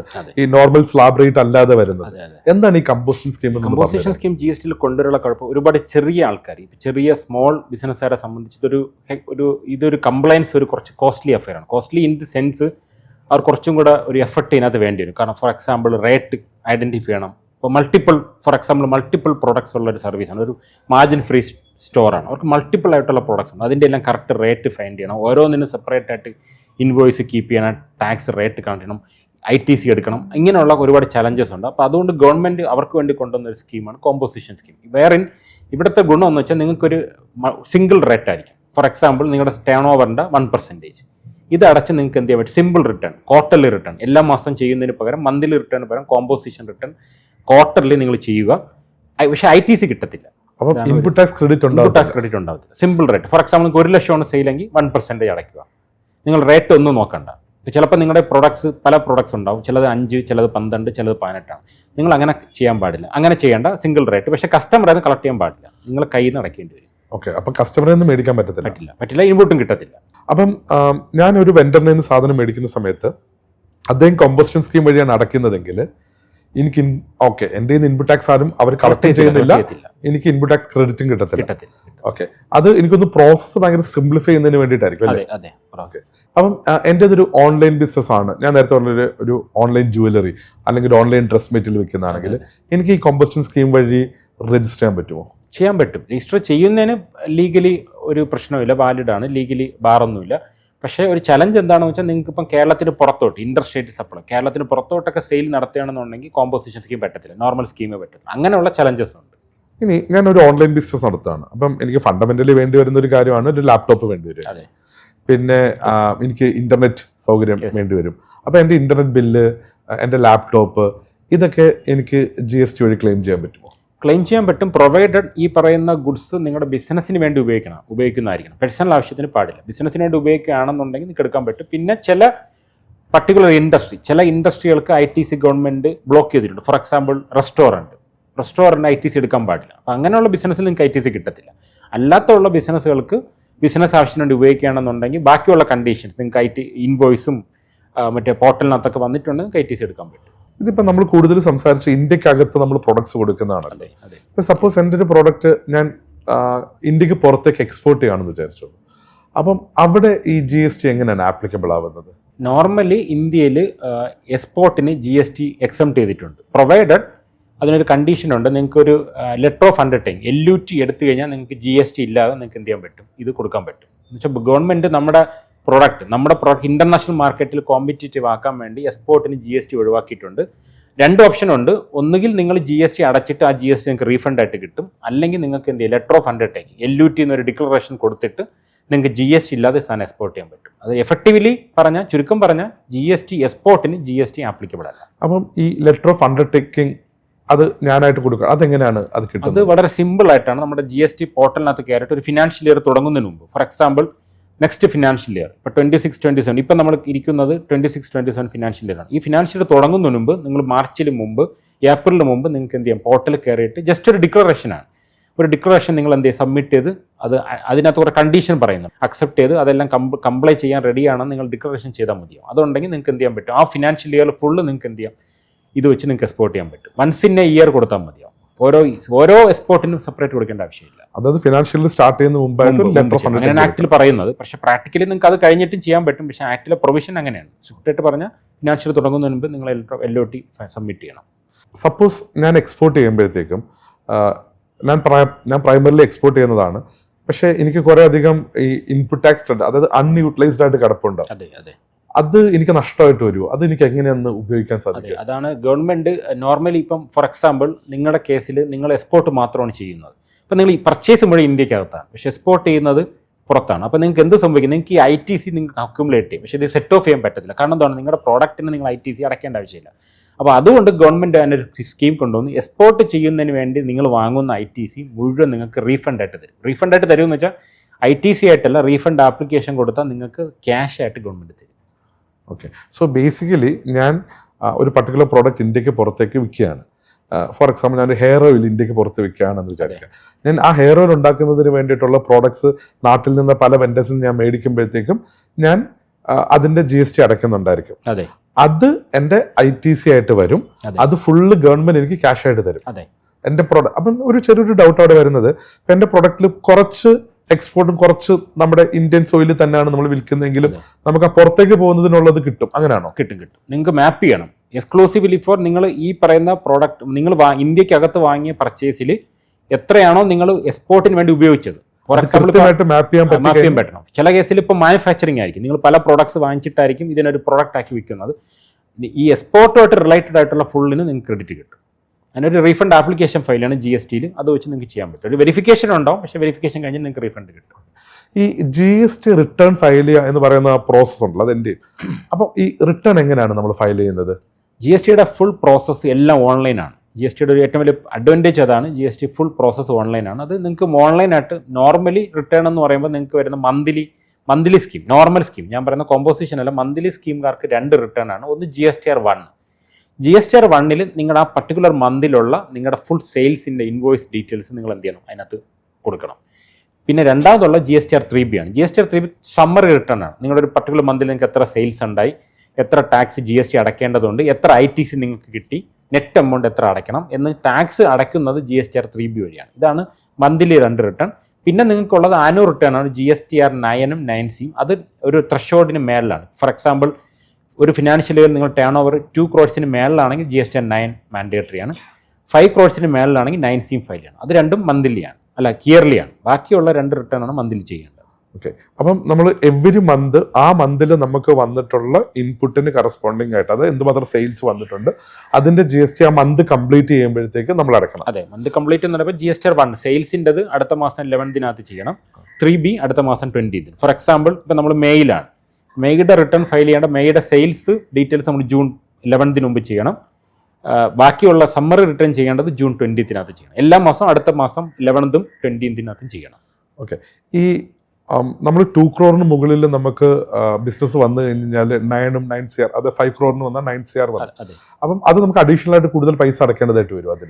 ഇല്ല, അത് ജസ്റ്റ് അതൊരു റിക്കൺസിലേഷൻ ആണ്. ഇപ്പം നിങ്ങൾ മന്ത്ലി ചെയ്യുന്ന റിട്ടേണിനകത്ത് നിങ്ങൾക്ക് എന്തെങ്കിലുമൊക്കെ തെറ്റുകൾ പറ്റി, നിങ്ങൾക്ക് അത് റെക്ടിഫൈ ചെയ്യാൻ ഡിപ്പാർട്ട്മെന്റ് നാളെ കണ്ടുപിടിച്ച് നിങ്ങൾക്ക് നോട്ടീസ് അയച്ച് പീനൽ പ്രൊവിഷൻസിലോട്ട് പോകുന്നതിന് മുമ്പ് നിങ്ങൾക്ക് തന്നെ വോളണ്ടറി ആയിട്ട് ഡിസ്ക്ലോസ് ചെയ്യാൻ, അത് കറക്റ്റ് ചെയ്യാനുള്ള ഒരു മെക്കാനിസമാണ് GSTR9. അതിൽ നിങ്ങൾക്ക് എന്തെങ്കിലും തെറ്റ് പറ്റി, നിങ്ങൾ ഫോർ എക്സാമ്പിൾ നിങ്ങൾ കുറച്ച് സെയിൽ ഒമിറ്റ് ചെയ്യും, അല്ലെങ്കിൽ നിങ്ങൾ ITC കൂടുതലെടുത്തു, അതൊക്കെ നിങ്ങൾക്ക് അവിടെ റെക്ടിഫൈ ചെയ്യാനുള്ളൊരു ഓപ്പർച്യൂണിറ്റിയാണ് 9-ഉം 9C. ഈ നമ്മൾ ബിസിനസ് ചെയ്യുന്ന സമയത്ത് കുറേ അധികം ബിസിനസ് എക്സ്പെൻഡിച്ചറുകൾ വരാറുണ്ട്. അതിൽ ചിലതൊക്കെ ടാക്സ് ഡിഡക്റ്റ് ചെയ്യാൻ പറ്റുന്നതായിരിക്കത്തില്ലേ? ഏതൊക്കെ ബിസിനസ് എക്സ്പെൻഡിച്ചറുകളാണ് നമ്മൾക്ക് അല്ലെങ്കിൽ ബിസിനസ് എക്സ്പെൻസുകളാണ് നമുക്ക് ടാക്സ് ഡിഡക്റ്റബിൾ ആയിട്ട് കൊണ്ടുവരാൻ പറ്റുന്നത്? നോർമലി നിങ്ങൾ ഫോർ എക്സാമ്പിൾ നിങ്ങൾക്ക് ഒരു പർട്ടിക്കുലർ ഫിനാൻഷ്യൽ ഇയർ നിങ്ങൾക്ക് 1 crore ടേൺ ഓവർ ആയി, 1 crore സെയിൽ ആയിക്കോട്ടെ സർവീസ് ആയിക്കോട്ടെ, ഈ ടേൺ ഓവർ ഇൻകം, ഈ ഇൻകം ജനറേറ്റ് ആവാൻ വേണ്ടി നിങ്ങൾക്ക് എന്തൊക്കെ എക്സ്പെൻഡിച്ചർ ആവും, ആ എക്സ്പെൻഡിച്ചർ എല്ലാം നിങ്ങൾക്ക് എന്ത് ചെയ്യാം, ബിസിനസ്സിനകത്ത് എക്സ്പെൻസ് ആയിട്ട് ക്ലെയിം ചെയ്യാം. അതായത് ഒരു ഇൻകം ജനറേറ്റ് ചെയ്യാൻ വേണ്ടിയുള്ള എക്സ്പെൻസുകൾ. പക്ഷേ പേഴ്സണൽ ആയിട്ടുള്ള എക്സ്പെൻസുകളൊന്നും അതിനകത്ത് എടുക്കാൻ പാടില്ല. ബിസിനസ് പ്യുവർലി ബിസിനസ് ആയിട്ടുള്ള ബിസിനസ്സിൽ ഇൻകം ജനറേറ്റ് ചെയ്യാൻ വേണ്ടിയുള്ള എക്സ്പെൻസുകൾ നിങ്ങൾക്ക് എടുക്കാൻ പറ്റും. ഇപ്പം ഞാനൊരു സിംഗിൾ മെമ്പർ ബിസിനസ് ഓൺ ചെയ്യുന്ന ഒരാളാണെന്ന് വിചാരിക്കുക. അപ്പം എനിക്ക് സാലറി എടുക്കാൻ പറ്റും അതിൻ്റെ അകത്തുനിന്ന്. അപ്പോൾ അത് ഈ ടാക്സ് ഡിഡക്ഷൻ അതെങ്ങനെയാണ് അതിൽ വരുന്നത്? ഒരുപാട് എൻ്റർപ്രണേഴ്സ് നമ്മുടെ അടുത്ത് ചോദിക്കുന്ന ക്വസ്റ്റ്യനാണ്. ഞാനൊരു പ്രൊപ്പറേറ്ററാണ്, എനിക്ക് സാലറി എടുക്കാമോ? അങ്ങനെ എടുക്കാൻ പ്രൊവിഷൻ ഇല്ല. കാരണം നിങ്ങൾക്ക് ബിസിനസ്സുമായിട്ട് ബന്ധപ്പെട്ട എക്സ്പെൻസ് കാണിച്ചിട്ട് ബാക്കിയുള്ളത് നിങ്ങൾക്ക് പ്രോഫിറ്റ് ആയിട്ട് എടുക്കാം. അല്ല സാലറി ആയിട്ട് അത് ബിസിനസ്സിൽ എക്സ്പെൻസ് ആയിട്ട് കുറയ്ക്കാൻ പറ്റത്തില്ല, പ്രൊപ്പറേറ്ററിന് പറ്റത്തില്ല. പക്ഷേ വേറെ നിങ്ങളൊരു പാർട്ണർഷിപ്പ് ഫേം ആണെങ്കിൽ നിങ്ങൾക്ക് എന്ത് ചെയ്യാൻ പറ്റും? പാർട്ണർഷിപ്പിനകത്തുള്ള ലിമിറ്റ്, ആ ലിമിറ്റ് ഒരു ലിമിറ്റ് ഉണ്ട്, ആ ലിമിറ്റ് വരെ നിങ്ങൾക്ക് എന്ത് ചെയ്യാം? സാലറി ആയിട്ട് എടുക്കാം. പ്രൈവറ്റ് ലിമിറ്റഡ് കമ്പനി ആണെങ്കിൽ ഡയറക്ടേഴ്സിന് എത്ര വേണോ സാലറി എടുക്കാം, ലിമിറ്റ് ഇല്ലാതെ എടുക്കാം. LLPക്കും പാർട്ണർഷിപ്പിനും ഒരു ലിമിറ്റ് ഗവൺമെൻറ് ഇൻകം ടാക്സ് ആക്ടിൽ പ്രിസ്ക്രൈബ് ചെയ്തിട്ടുണ്ട്, അതുവരെ നിങ്ങൾക്ക് സാലറി ആയിട്ട് എടുക്കാം. അത് നിങ്ങൾക്ക് ബിസിനസ്സിൽ എക്സ്പെൻഡിച്ചറായിട്ട് കാണിക്കാം. അതിന് ബാക്കിയുള്ളതിന് പ്രോഫിറ്റ് കൊടുത്താൽ ടാക്സ് കൊടുത്താൽ മതി. ഇപ്പോൾ സാധാരണ ഇതിൽ പലരും ബിസിനസ് സ്റ്റാർട്ട് ചെയ്യുന്ന സമയത്ത് പലർക്കുള്ളൊരു ഡൗട്ടാണ്, ഞാനത് LLP ആയിട്ട് കൊണ്ടുവരണോ അതോ ഞാൻ കമ്പനി ആയിട്ട് രജിസ്റ്റർ ചെയ്യണോ, ഞാൻ ആകെ ഒരൊറ്റ ഒരാളേ ഉള്ളൂ, അപ്പോൾ പാർട്ണർഷിപ്പിന് വേണോ? അങ്ങനെ അപ്പം ആസ് എ ബിസിനസ് അഡ്വൈസർ അല്ലെങ്കിൽ ആസ് എ ഒരു ബിസിനസ് കൺസൾട്ടന്റ് എന്നുള്ള രീതിയിൽ ഏത് ഫോം എടുക്കണമെന്നാണ് സജസ്റ്റ് ചെയ്യുന്നത്? ഒരുപാട് ബിസിനസ്സുകാർ നമ്മളത് ചോദിക്കുന്ന ക്വസ്റ്റ്യനാണ്. ഇതിനൊരു സിംഗിൾ ആയിട്ടുള്ള ആൻസർ ഇല്ല. ഇത് ഡിപ്പെൻസ് ആണ്. നിങ്ങളുടെ ബിസിനസ്സിൻ്റെ ഒരു പർപ്പസ്, നിങ്ങളുടെ ബിസിനസ്സിൻ്റെ വോളിയം, നിങ്ങളുടെ ബിസിനസ്സിൻ്റെ കോംപ്ലക്സിറ്റി, നിങ്ങളുടെ ഫ്യൂച്ചർ എക്സ്പാൻഷൻ പ്ലാൻ, ഇതൊക്കെ വെച്ചിട്ടാണ്. ഫോർ എക്സാമ്പിൾ നിങ്ങൾ നേരത്തെ പറഞ്ഞ ഷിനാസ് ചോദിച്ച എക്സാമ്പിൾ, ഞാൻ ഒറ്റയ്ക്കാണ്, എനിക്ക് വേറൊരു സെക്കൻഡ് പേഴ്സണെ എനിക്ക് ട്രസ്റ്റ് ചെയ്യാൻ പറ്റില്ല, എനിക്ക് ബിസിനസ്സിനകത്ത് കൊണ്ടുവരാൻ പറ്റത്തില്ല. അങ്ങനെ എനിക്ക് വേറെ ഒരു ഓപ്ഷനും ഇല്ല, എനിക്ക് പ്രൊപ്പറേറ്റർ ആയിട്ട് ചെയ്യാനേ പറ്റുള്ളൂ. കാരണം വേറെ എന്ത് ബിസിനസ് ആണെങ്കിലും അഡീഷണൽ രണ്ടാമതൊരു വ്യക്തിയും കൂടെ വേണം. ഇനി നിങ്ങൾക്ക് കുറച്ചും കൂടെ വലിയ രീതിയിൽ സ്കെയിൽ ചെയ്യാൻ പറ്റണം, നിങ്ങൾക്കൊരു ഫ്ലെക്സിബിലിറ്റി വേണം. നിങ്ങൾക്ക് എപ്പോൾ വേണം ബിസിനസ്സിനകത്ത് ഡയറക്ടർമാർ മാറണം, ചേഞ്ച് ചെയ്യണം, ഷെയർ ഹോൾഡേഴ്സിനെ കൊണ്ടുപോകണം, ഫണ്ടിനെ കൊണ്ടുപോകണം, ഇൻവെസ്റ്റേഴ്സിനെ കൊണ്ടുവരണം. അങ്ങനെ ഒരു സ്ട്രക്ചറാണ് നിങ്ങൾ ഉദ്ദേശിക്കുന്നതെങ്കിൽ നിങ്ങൾക്ക് ഒരു പ്രൈവറ്റ് ലിമിറ്റഡ് കമ്പനിയാണ് ഏറ്റവും ബെസ്റ്റ്. സുജിത് സാർ, ഈ കമ്പനി സ്റ്റാർട്ട് ചെയ്യുന്ന സമയം പറഞ്ഞപ്പം ഒന്നിലധികം ആൾക്കാരെ വേണമെന്ന് പറഞ്ഞിരുന്നു. പക്ഷേ ഞാനൊരു ഒരു സിംഗിൾ വ്യക്തിയാണ്, അങ്ങനെയാണെങ്കിൽ എനിക്കൊരു കമ്പനി സ്റ്റാർട്ട് ചെയ്യാനായിട്ട് പറ്റുമോ? അതെ, അത് ആക്ച്വലി പണ്ട് പറ്റത്തില്ലായിരുന്നു. പക്ഷേ പിന്നീട് ഒരുപാട് പേർക്ക്, ഇപ്പോൾ ഫോർ എക്സാമ്പിൾ എനിക്കൊരു പ്രൈവറ്റ് ലിമിറ്റഡ് കമ്പനി അഡ്വാൻറ്റേജ് ആണ്. എന്താണ് പ്രൈവറ്റ് ലിമിറ്റഡ് കമ്പനി അഡ്വാൻറ്റേജ്? എനിക്ക് എൻ്റെ ലൈബിലിറ്റി ലിമിറ്റഡ് ആയിരിക്കണം, എനിക്ക് തേർഡ് പാർട്ടി ലൈബിലിറ്റി, എൻ്റെ പേഴ്സണൽ അസറ്റിന് പ്രൊട്ടക്ഷൻ വേണം. സെയിം ടൈം എനിക്കൊരു വേറെ സെക്കൻഡ് പേഴ്സൺ എൻ്റെ ബിസിനസ്സിനകത്ത് വേണ്ട, ഞാൻ തന്നെ ഒറ്റയ്ക്കും എനിക്ക് ചെയ്യണം. അപ്പോൾ അങ്ങനെ ഉണ്ടപ്പം ഗവൺമെൻറ് അതിന് വേണ്ടി കൊണ്ടുവന്നൊരു പ്രൊവിഷനാണ് OPC, 1 person കമ്പനി എന്നുള്ളൊരു പ്രൊവിഷൻ കൊണ്ടുവന്നു. അവിടെ എന്താണെന്ന് വെച്ചാൽ നിങ്ങൾക്ക് പ്രൈവറ്റ് ലിമിറ്റഡ് കമ്പനി അഡ്വാൻറ്റേജ് ഉണ്ട്. എന്താണ്? നിങ്ങളുടെ ലൈബിലിറ്റി ലിമിറ്റഡ് ആണ്, അതേസമയം നിങ്ങൾ ഒറ്റയ്ക്കായിരിക്കും 1 person. പക്ഷേ ഒറ്റ ചലഞ്ചേ ഉള്ളൂ, നിങ്ങളുടെ പേരിൻ്റെ കൂടെ എഴുതുമ്പോൾ ബ്രാക്കറ്റിനകത്ത് OPC എന്ന് കാണിക്കില്ല, OPC പ്രൈവറ്റ് ലിമിറ്റഡ് എന്ന് വെക്കേണ്ടി വരും, അത്രയേ ഉള്ളൂ. അങ്ങനെ നിങ്ങൾക്ക് ഉപയോഗിക്കാൻ പറ്റും. ഞങ്ങൾ 3 പേര് ചേർന്ന് ഒരു ബിസിനസ് റൺ ചെയ്യുന്നു, അതൊരു പാർട്ണർഷിപ്പ് ഫേമിലാണ്. 3 പേര് ചേർന്ന് ഒരു കമ്പനി ഫോം ചെയ്യുന്നു. ഇത് തമ്മിൽ ഫണ്ടമെന്റൽ ഡിഫറൻസ് എന്തായിരിക്കും? ഏറ്റവും വലിയ ഫണ്ടമെന്റൽ ഡിഫറൻസ്, പാർട്ണർഷിപ്പ് ഫേം എന്ന് പറയുന്നത് പ്യുവർലി ഡിപ്പെൻഡ്സ് അപ്പോൺ ദി പാർട്ണേഴ്സിൻ്റെ ട്രസ്റ്റും അവർ തമ്മിലുള്ള ഒരു ഇത് മാത്രമാണ്. ഇത് ട്രസ്റ്റ് ബ്രേക്കായി, ഫോർ എക്സാമ്പിൾ ഈ 3 പാർട്ണേഴ്സിൽ ഒരു പാർട്ണർ എക്സിറ്റായി, നിങ്ങൾക്ക് എന്ത് ചെയ്യണം? പാർട്ണർഷിപ്പ് വീണ്ടും റീകൺസ്റ്റിറ്റ്യൂഷൻ ചെയ്യണം. ഒരു റീകൺസ്റ്റിറ്റ്യൂഷൻ ഡീഡ് ഉണ്ടാക്കിയിട്ട് ജസ്റ്റ് ലൈക്ക് ഒരു പുതിയ പാർട്ണർഷിപ്പ് തുടങ്ങും പോലെയാണ്. അവരെ മറ്റേ ആളെ സെറ്റിൽ ചെയ്തിട്ട് വേറൊരാൾ ഈ ഉള്ളവർക്ക് കണ്ടിന്യൂ ചെയ്യാം, അല്ലെങ്കിൽ വേറൊരാളെ കൊണ്ടുവരാൻ പറ്റും. ഇനി വേറൊരു കുഴപ്പം, ഇതിനൊരു നാളൊരു തേർഡ് പാർട്ടി ക്ലെയിം വന്നു, ഒരു ലൈബിലിറ്റിയോ എന്തെങ്കിലും കോമ്പൻസേഷന് വന്നു കഴിഞ്ഞാൽ നിങ്ങളുടെ ബിസിനസ്സിനകത്ത് അത് കൊടുക്കാനുള്ള ഫണ്ടില്ല, നിങ്ങളുടെ പേഴ്സണൽ പ്രോപ്പർട്ടി ലൈബിളാണ്. അതായത് നിങ്ങളുടെ പേഴ്സണൽ പ്രോപ്പർട്ടിയും ലൈബിളാണ്. അതായത് ഇവിടെ പാർട്ണർഷിപ്പ് ഫേമിനകത്താണെങ്കിൽ ബിസിനസ് ഓണറും പാർട്ണേഴ്സും രണ്ടും ഒന്നാണ്, ഡിഫറൻസ് ഇല്ല. പാർട്ണേഴ്സ് തന്നെയാണ് ബിസിനസ്സും, ആ ഒരു കൺസെപ്റ്റാണ്. പക്ഷേ വേറെ ഒരു പ്രൈവറ്റ് ലിമിറ്റഡ് കമ്പനിയിൽ ഈ കൺസെപ്റ്റ് ഇല്ല. ഫോർ എക്സാമ്പിൾ ഇപ്പം നമ്മൾ 3 ഡയറക്ടേഴ്സും ഉണ്ട്, ഒരു ഡയറക്ടർ പോയി കഴിഞ്ഞാൽ ഈസി ആയിട്ട് നിങ്ങൾക്ക് വേറെ ആളെ കൊണ്ടുവരാൻ പറ്റും, ബിസിനസ്സിനെ ഒരു തരത്തിലും അഫക്റ്റ് ചെയ്യത്തില്ല. ഒരു എഗ്രിമെൻറ്റ് വരെ നിങ്ങൾക്ക് ഡ്രാഫ്റ്റ് ചെയ്യേണ്ട ആവശ്യമില്ല. ഒരാൾ റിസൈൻ ചെയ്യുക, അതിനുള്ള ROCയിൽ ഫോം ഫയൽ ചെയ്യുക, അടുത്ത ആളെ കൊണ്ടുവരാൻ പറ്റും. ഷെയർ ഹോൾഡേഴ്സിന് എപ്പോൾ വേണം ഷെയർ ട്രാൻസ്ഫർ ചെയ്യാം. അതായത് വളരെ സ്ട്രക്ചർഡ് ആയിട്ട് പോകും, ഒരു തരത്തിലും ഒരാളുടെ പേഴ്സണൽ ആയിട്ടുള്ള കാര്യങ്ങൾ അഫക്റ്റ് ചെയ്യത്തില്ല. അത് മാത്രമല്ല ഡയറക്ടർ ഡിഫറൻ്റ് ആണ്, ബിസിനസ് ഡിഫറൻ്റ് ആണ്, ബിസിനസ് സെപ്പറേറ്റ് എൻറ്റിറ്റി ആണ്. സോ ബിസിനസ് ഒരു എൻറ്റിറ്റി ആൻഡ് പേഴ്സണൽ വേറെ എൻറ്റിറ്റി. അതെ. അത് പിന്നെ വേറൊരു അഡ്വാൻറ്റേജ്, നിങ്ങൾക്ക് ലൈബിലിറ്റി, തേർഡ് പാർട്ടി ലൈബിലിറ്റി വന്നു. ഫോർ എക്സാമ്പിൾ നിങ്ങളെല്ലാവരും 1 lakh വെച്ചിട്ടാണ് ഷെയർ കൊണ്ടുവന്നിരിക്കണം, 1 lakh പ്ലസ് ഇൻറ്റു 3 lakhs ആണ്. നിങ്ങൾക്കൊരു വെളിയിൽ നിന്ന് ഒരു 6 lakhs ക്ലെയിം വന്നു, നിങ്ങളുടെ ബിസിനസ്സിനകത്ത് നിങ്ങൾക്ക് അസറ്റ് ഉണ്ടെങ്കിൽ മാത്രമേ കൊടുക്കാൻ പറ്റൂ. നിങ്ങളുടെ പ്രൈവറ്റ് നിങ്ങൾക്ക് മാക്സിമം നഷ്ടപ്പെടുന്നത് നിങ്ങളുടെ ഷെയർ മാത്രമാണ്. ഈ 3 lakhs മാത്രമേ നിങ്ങൾക്ക് ബിസിനസ്സിൽ നഷ്ടപ്പെടുള്ളൂ. അതിന് പുറത്തുള്ള ഒരു നഷ്ടം ഉണ്ടായിക്കഴിഞ്ഞാൽ അത് നിങ്ങളുടെ പേഴ്സണൽ പ്രോപ്പർട്ടിയിൽ നിന്ന് ടച്ച് ചെയ്യാൻ പറ്റത്തില്ല. ഒരു കോർട്ടിന് ആവശ്യപ്പെടാൻ പറ്റുന്ന പേഴ്സണൽ പ്രോപ്പർട്ടി ടച്ച് ചെയ്യാൻ പറ്റത്തില്ല. പക്ഷേ വേറെ പാർട്ണർഷിപ്പ് ഫാമിലി അഡ്വാൻറ്റേജ് ഇല്ല. പക്ഷെ അങ്ങനെയാണ് എല്ലാവരും പ്രൈവറ്റ് ലിമിറ്റഡ് കമ്പനി ആക്കുന്നതായിരിക്കും തരുന്നത്. പക്ഷെ എന്തുകൊണ്ടായിരിക്കും ആൾക്കാർ ഇപ്പോഴും പാർട്ണർഷിപ്പിൽ പോകുന്നത്? അല്ലെങ്കിൽ അവിടെ എന്തെങ്കിലും ഒരു ബുദ്ധിമുട്ടുണ്ടോ ഒരു പ്രൈവറ്റ് ലിമിറ്റഡ്? ഓഫ് കോഴ്സ് ബുദ്ധിമുട്ടുണ്ട്. കംപ്ലൈൻസ് പെർസ്പെക്റ്റീവിൽ ബിസിനസ്സാണ്. For example even single rupee turn over ആണെങ്കിൽ നിങ്ങൾക്ക് എന്ത് ചെയ്യണം, ഒരു പ്രൈവറ്റ് ലിമിറ്റഡ് കമ്പനിയാണെങ്കിൽ ഓഡിറ്റ് മാൻഡേറ്റ്, ഒരു ചാർട്ടേഡ് അക്കൗണ്ട് നിങ്ങൾക്ക് അക്കൗണ്ട്സ് ഓഡിറ്റ് ചെയ്യണം. പിന്നെ നിങ്ങൾ നോർമൽ GST ഇൻകം ടാക്സിന് പുറമെ മിനിസ്ട്രി ഓഫ് കോർപ്പറേറ്റ് അഫയേഴ്സ് ആണ് നിങ്ങൾ കൺട്രോൾ ചെയ്യുന്നത്. സ്റ്റേറ്റ് ഗവൺമെൻറ്റിൻ്റെ കീഴിലല്ല, ministry of corporate affairs central ഗവൺമെൻറ്റിൻ്റെ കീഴിലാണ്. നിങ്ങൾക്കൊരു 5 റിട്ടേൺ നിങ്ങൾക്ക് എല്ലാ വർഷം ചെയ്യേണ്ടി വരും. അഡീഷണൽ ആയിട്ട് GST ഇൻകം ടാക്സിന് പുറമെ ചെയ്യേണ്ടി വരും. അതുകൊണ്ട് കംപ്ലയൻസ് പെർസ്പെക്റ്റീവിൽ കുറച്ചും കൂടെ കോസ്റ്റ്ലിയാണ്. കാരണം ഗവൺമെൻറ് റെഗുലേറ്റ് ചെയ്യണം. കാരണം ഇതൊരു ലൈബിലിറ്റി ലിമിറ്റഡ് ആണ്. ഫോർ എക്സാമ്പിൾ നാളെ ഒരു തേർഡ് പാർട്ടി നിങ്ങളായിട്ട് കോൺട്രാക്ട് എൻ്റർ ചെയ്ത് കഴിഞ്ഞാൽ നഷ്ടം അൾട്ടിമേറ്റ്ലി അയാൾ സഫർ ചെയ്യേണ്ടി വരും. നിങ്ങൾ പേഴ്സണൽ പ്രോഫിറ്റ് അറ്റാച്ച് ചെയ്യും. അതുകൊണ്ട് ഗവൺമെൻറ് എൻഷുർ ചെയ്യണം നിങ്ങൾക്ക് ഒരു സ്ട്രക്ചർ ഉണ്ട്. അതിന് വേണ്ടിയാണ് ഈ കംപ്ലയൻസ് കുറച്ച് കൂടുതലാണ്. പക്ഷേ ഒരു ചാർട്ടേഡ് അക്കൗണ്ട് എന്നുള്ള രീതിയിൽ താങ്കൾ ഭയങ്കര ഹാപ്പി ആയിരിക്കും. കാരണം ആ കംപ്ലയൻസ് എൻഷുർ ചെയ്യേണ്ടത് താങ്കളുടെ സൈഡിൽ നിന്നായിരിക്കും അല്ലേ? അല്ല, ഹാപ്പി ആണോ എന്ന് വെച്ചാൽ അങ്ങനെ ഓഫ് കോഴ്സ് നമുക്ക് കുറച്ചുകൂടി നമുക്ക് സ്കോപ്പ് കൂടും സർവീസിനകത്ത്. പക്ഷേ നമ്മൾ എപ്പോഴും അഡ്വൈസ് ചെയ്യുന്നത് നിങ്ങൾക്ക് ആ ഒരു കംപ്ലയൻസും ആ ഒരു സ്ട്രക്ചറും ആവശ്യമുണ്ടെങ്കിൽ മാത്രം പ്രൈവറ്റ് ലിമിറ്റഡ് ചെയ്താൽ മതിയാണ്. ഫോർ എക്സാമ്പിൾ അത്രയ്ക്ക് നിങ്ങളൊരു ചെറിയൊരു ബിസിനസ്സാണ്, നിങ്ങൾക്ക് അത്രയും വോളിയം ചെയ്യാൻ താല്പര്യമില്ല, അത്രയും തേർഡ് പാർട്ടി ലൈബിലിറ്റി എക്സ്പോഷർ ഒന്നും വരുന്നില്ല, നിങ്ങൾക്ക് ഇതിനെ പ്രൊമോട്ടർമാരോ ഇൻവെസ്റ്റർമാരോ കൊണ്ടുവരാൻ താല്പര്യമില്ലെങ്കിൽ നിങ്ങൾക്ക് ചെറിയൊരു ബിസിനസ് മതി. ഈ സ്ട്രക്ചറിൻ്റെ പോകേണ്ട ആവശ്യമില്ല. കാരണം എപ്പോഴും ഇതൊരു റെസ്പോൺസിബിലിറ്റിയാണ്. അത് കംപ്ലൈ ചെയ്യാൻ പറ്റിയില്ലെന്നുണ്ടെങ്കിൽ ചെയ്യുക. പലപ്പോഴും ആൾക്കാർ സംഭവിക്കുന്നത് പ്രൈവറ്റ് ലിമിറ്റഡ് തിരിച്ചാണ് സംഭവിക്കുന്നത്. ആൾക്കാർ എന്നെ വന്ന് പറയും പ്രൈവറ്റ് ലിമിറ്റഡ് മതി എന്ന് പറഞ്ഞ് തുടങ്ങിയതിന് ശേഷം പിന്നെ അവരിതൊന്നും ചെയ്യത്തില്ല. ഈ നമ്മളൊരു ബിസിനസ് നടത്തുമ്പോഴത്തേക്ക് ഏറ്റവും ക്രൂഷ്യൽ എന്ന് പറയുന്നത് നമ്പേഴ്സ് പ്രോപ്പർലി മെയിൻറ്റെയിൻ ചെയ്യുന്നത്. ഒരു ചാർട്ടേഡ് അക്കൗണ്ട് രീതിയിൽ താങ്കൾക്ക് അതിന് ഇമ്പോർട്ടൻസ് കൃത്യം അറിയുകയും ചെയ്യാം. അപ്പം ഒരു പ്രോപ്പർ ബുക്ക് കീപ്പിംഗ് നടത്തുന്നതിന് വേണ്ടിയിട്ട് ഇപ്പം വളരെ പണ്ട് മുതൽ ടാലി പോലുള്ള പല സോഫ്റ്റ്വെയർ ആൾക്കാർ ഉപയോഗിക്കുന്നുണ്ട്. പക്ഷെ അറ്റ് ദ സെയിം ടൈം പണ്ട് ഭയങ്കര ട്രഡീഷണൽ ആയിട്ട് ലെഡ്ജറിൽ എഴുതി കണക്കൂടുന്നുണ്ട്. അപ്പോൾ അവിടെ നമ്മൾ ടാലിയിലേക്ക് എത്തുന്നു. ഇപ്പം അതുകൂടാതെ പുതിയ ബുക്ക് കീപ്പിംഗ് സോഫ്റ്റ്വെയർസ് ഒക്കെ വരുന്നുണ്ട്. ആസ് എ ചാർട്ടേഡ് അക്കൗണ്ട് ഏത് ബുക്ക് കീപ്പിംഗ് സോഫ്റ്റ്വെയർ ആയിരിക്കും ഒരു ഐഡിയൽ ആയിട്ട് താങ്കൾ സജസ്റ്റ് ചെയ്യുന്നത്? അങ്ങനെ ചോദിച്ചു കഴിഞ്ഞാൽ ഒരുപാട് സോഫ്റ്റ്വെയർ മാർക്കറ്റിനകത്തുണ്ട്. അത് ഡിപ്പെൻസ് ആണ്. ഇപ്പം നിങ്ങളുടെ റിക്വയർമെൻറ്റ് അനുസരിച്ച്. ഫോർ എക്സാമ്പിൾ നിങ്ങൾക്കൊരു ക്ലൗഡ് സൊല്യൂഷൻ തന്നെ വേണം, നിങ്ങളുടെ സിസ്റ്റത്തിനകത്ത് ഇൻബിൽട്ട് ആയിട്ടുള്ള സോഫ്റ്റ്വെയർ വേണ്ട, ക്ലൗഡ് സൊല്യൂഷൻ ആണെന്നുണ്ടെങ്കിൽ നിങ്ങൾക്ക് ഒരുപാട് സൊല്യൂഷൻസ് ഉണ്ട്. ഇപ്പോൾ സോഹോ ഉണ്ട്. സോഹോ ബുക്സ് എന്തുകൊണ്ട് പറയുന്നത് വെച്ചാൽ അവരെ കുറച്ചുകൂടെ പ്രൊമിനൻ്റ് ആയിട്ടുള്ള കുറച്ചും കൂടെ വിസിബിൾ ആയിട്ടുള്ള കുറച്ചും കൂടെ ബ്രാൻഡഡ് ആയിട്ടുള്ളതാണ്. ഇനി നിങ്ങൾക്ക് നിങ്ങളുടെ സിസ്റ്റത്തിനകത്ത് ഒരു ക്ലൗഡ് സൊല്യൂഷൻ വേണ്ട, നിങ്ങളുടെ സിസ്റ്റത്തിനകത്ത് ഇൻബിൽട്ടായി നിങ്ങൾ പർച്ചേസ് ചെയ്ത് വാങ്ങുന്ന ഒരു സോഫ്റ്റ്വെയർ ആണെങ്കിൽ ടാലിയാണ് ഇന്ത്യയിൽ ഏറ്റവും കൂടുതൽ ഉപയോഗിക്കുന്നത്. ഇത് രണ്ടുമാണ് ഏറ്റവും കൂടുതൽ ഉള്ളത്. അത് നിങ്ങളുടെ ബിസിനസിൻ്റെ പർപ്പസ് അനുസരിച്ച് നിങ്ങൾക്ക് വാങ്ങിക്കാൻ പറ്റും. ഒരുപാട് പ്രൊഡക്ട്സ് ഉണ്ട്. നമ്മളായിട്ട് ഒരു പർട്ടിക്കുലർ പ്രൊഡക്റ്റിനെ നമുക്കത് റെക്കമെൻഡ് ചെയ്യാൻ പറ്റത്തില്ല. മാർക്കറ്റിൽ ഒരുപാട് പ്രൊഡക്ട്സ് ഉണ്ട്. പക്ഷേ ഒരു പ്രോപ്പർ അതായത് ഒരു ട്രഡീഷണൽ ബുക്ക് കീപ്പിങ്ങിനെക്കാട്ടും എന്തുകൊണ്ട് നല്ലത് ഒരു ഓൺലൈൻ ബുക്ക് കീപ്പിംഗ് തന്നെ ആയിരിക്കും അല്ലേ? അതെ, നിങ്ങളുടെ പർപ്പസ് കുറച്ചും കൂടെ ഇപ്പം നമ്മളൊരു ഇപ്പോഴത്തെ ഒരു പർപ്പസ് വെച്ചിട്ട് നമുക്ക് എവിടെ വേണം ഈസി ആക്സസ്, ട്രാവലിംഗ് സമയത്ത് ഫ്ലെക്സിബിലിറ്റി, ക്ലൗഡ് സൊല്യൂഷനാണ് കുറച്ചും കൂടെ ഈസി. നമുക്ക് മൊബൈലിൽ കൂടെയും ചെയ്യാൻ പറ്റും. ഇപ്പോഴത്തെ ഒരു ബിസിനസിൻ്റെ ഒരു നാച്ചുറും ഫ്ലെക്സിബിലിറ്റി വെച്ചിട്ട് ക്ലൗഡ് സൊല്യൂഷനാണ് നല്ലത്. കൂടുതൽ ക്ലൗഡ് സൊല്യൂഷനാണ് നല്ലത്.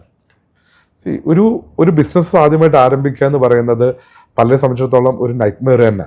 കാരണം പല ഡോക്യുമെന്റുകൾ വേണം, എപ്പോൾ GST രജിസ്റ്റർ ചെയ്യണമെന്ന് അറിഞ്ഞുകൂടാ, അങ്ങനെ പല ഡിഫിക്കൽറ്റി അവർ നേരിടാറുണ്ട്. പക്ഷെ ഒരു ലാസ്റ്റ് ഹാഫ് ആൻ അവറിൽ we had been discussing about ഒരു ബിസിനസ്സുകാരെ ശ്രദ്ധിക്കേണ്ട കാര്യങ്ങൾ, ഇമ്പോർട്ടൻറ്റ് ഡോക്യുമെന്റ്സ്, ലൈസൻസ്, GST എപ്പോൾ രജിസ്റ്റർ ചെയ്യണം, ഇതൊക്കെ നമുക്കൊരു റെഡി റെക്കണർ പോലെ ഒരു 1, 2, 3 സ്റ്റെപ്പ് പോലെ, സ്റ്റെപ്പ് 1, സ്റ്റെപ്പ് 2, സ്റ്റെപ്പ് 3 പോലെ സുജിത് സാർ നമുക്ക് പറഞ്ഞു തരുന്നുണ്ട്. സോ ഇത്തരം ഇൻഫർമേഷൻസ് നമുക്ക് നമ്മുടെ വ്യൂവേഴ്സിന് തന്നതിന് വേണ്ടി സുജിത് സാറിന് എൻ്റെ ഹൃദയം നിറഞ്ഞ നന്ദിയുണ്ട്. Thank you sir. Thank you for the nice conversation. And so very relevant ആയിട്ടുള്ള ക്വസ്റ്റ്യൻസ് ആണ് ഷിനാസ് ചോദിച്ചത്. Thank you for your time.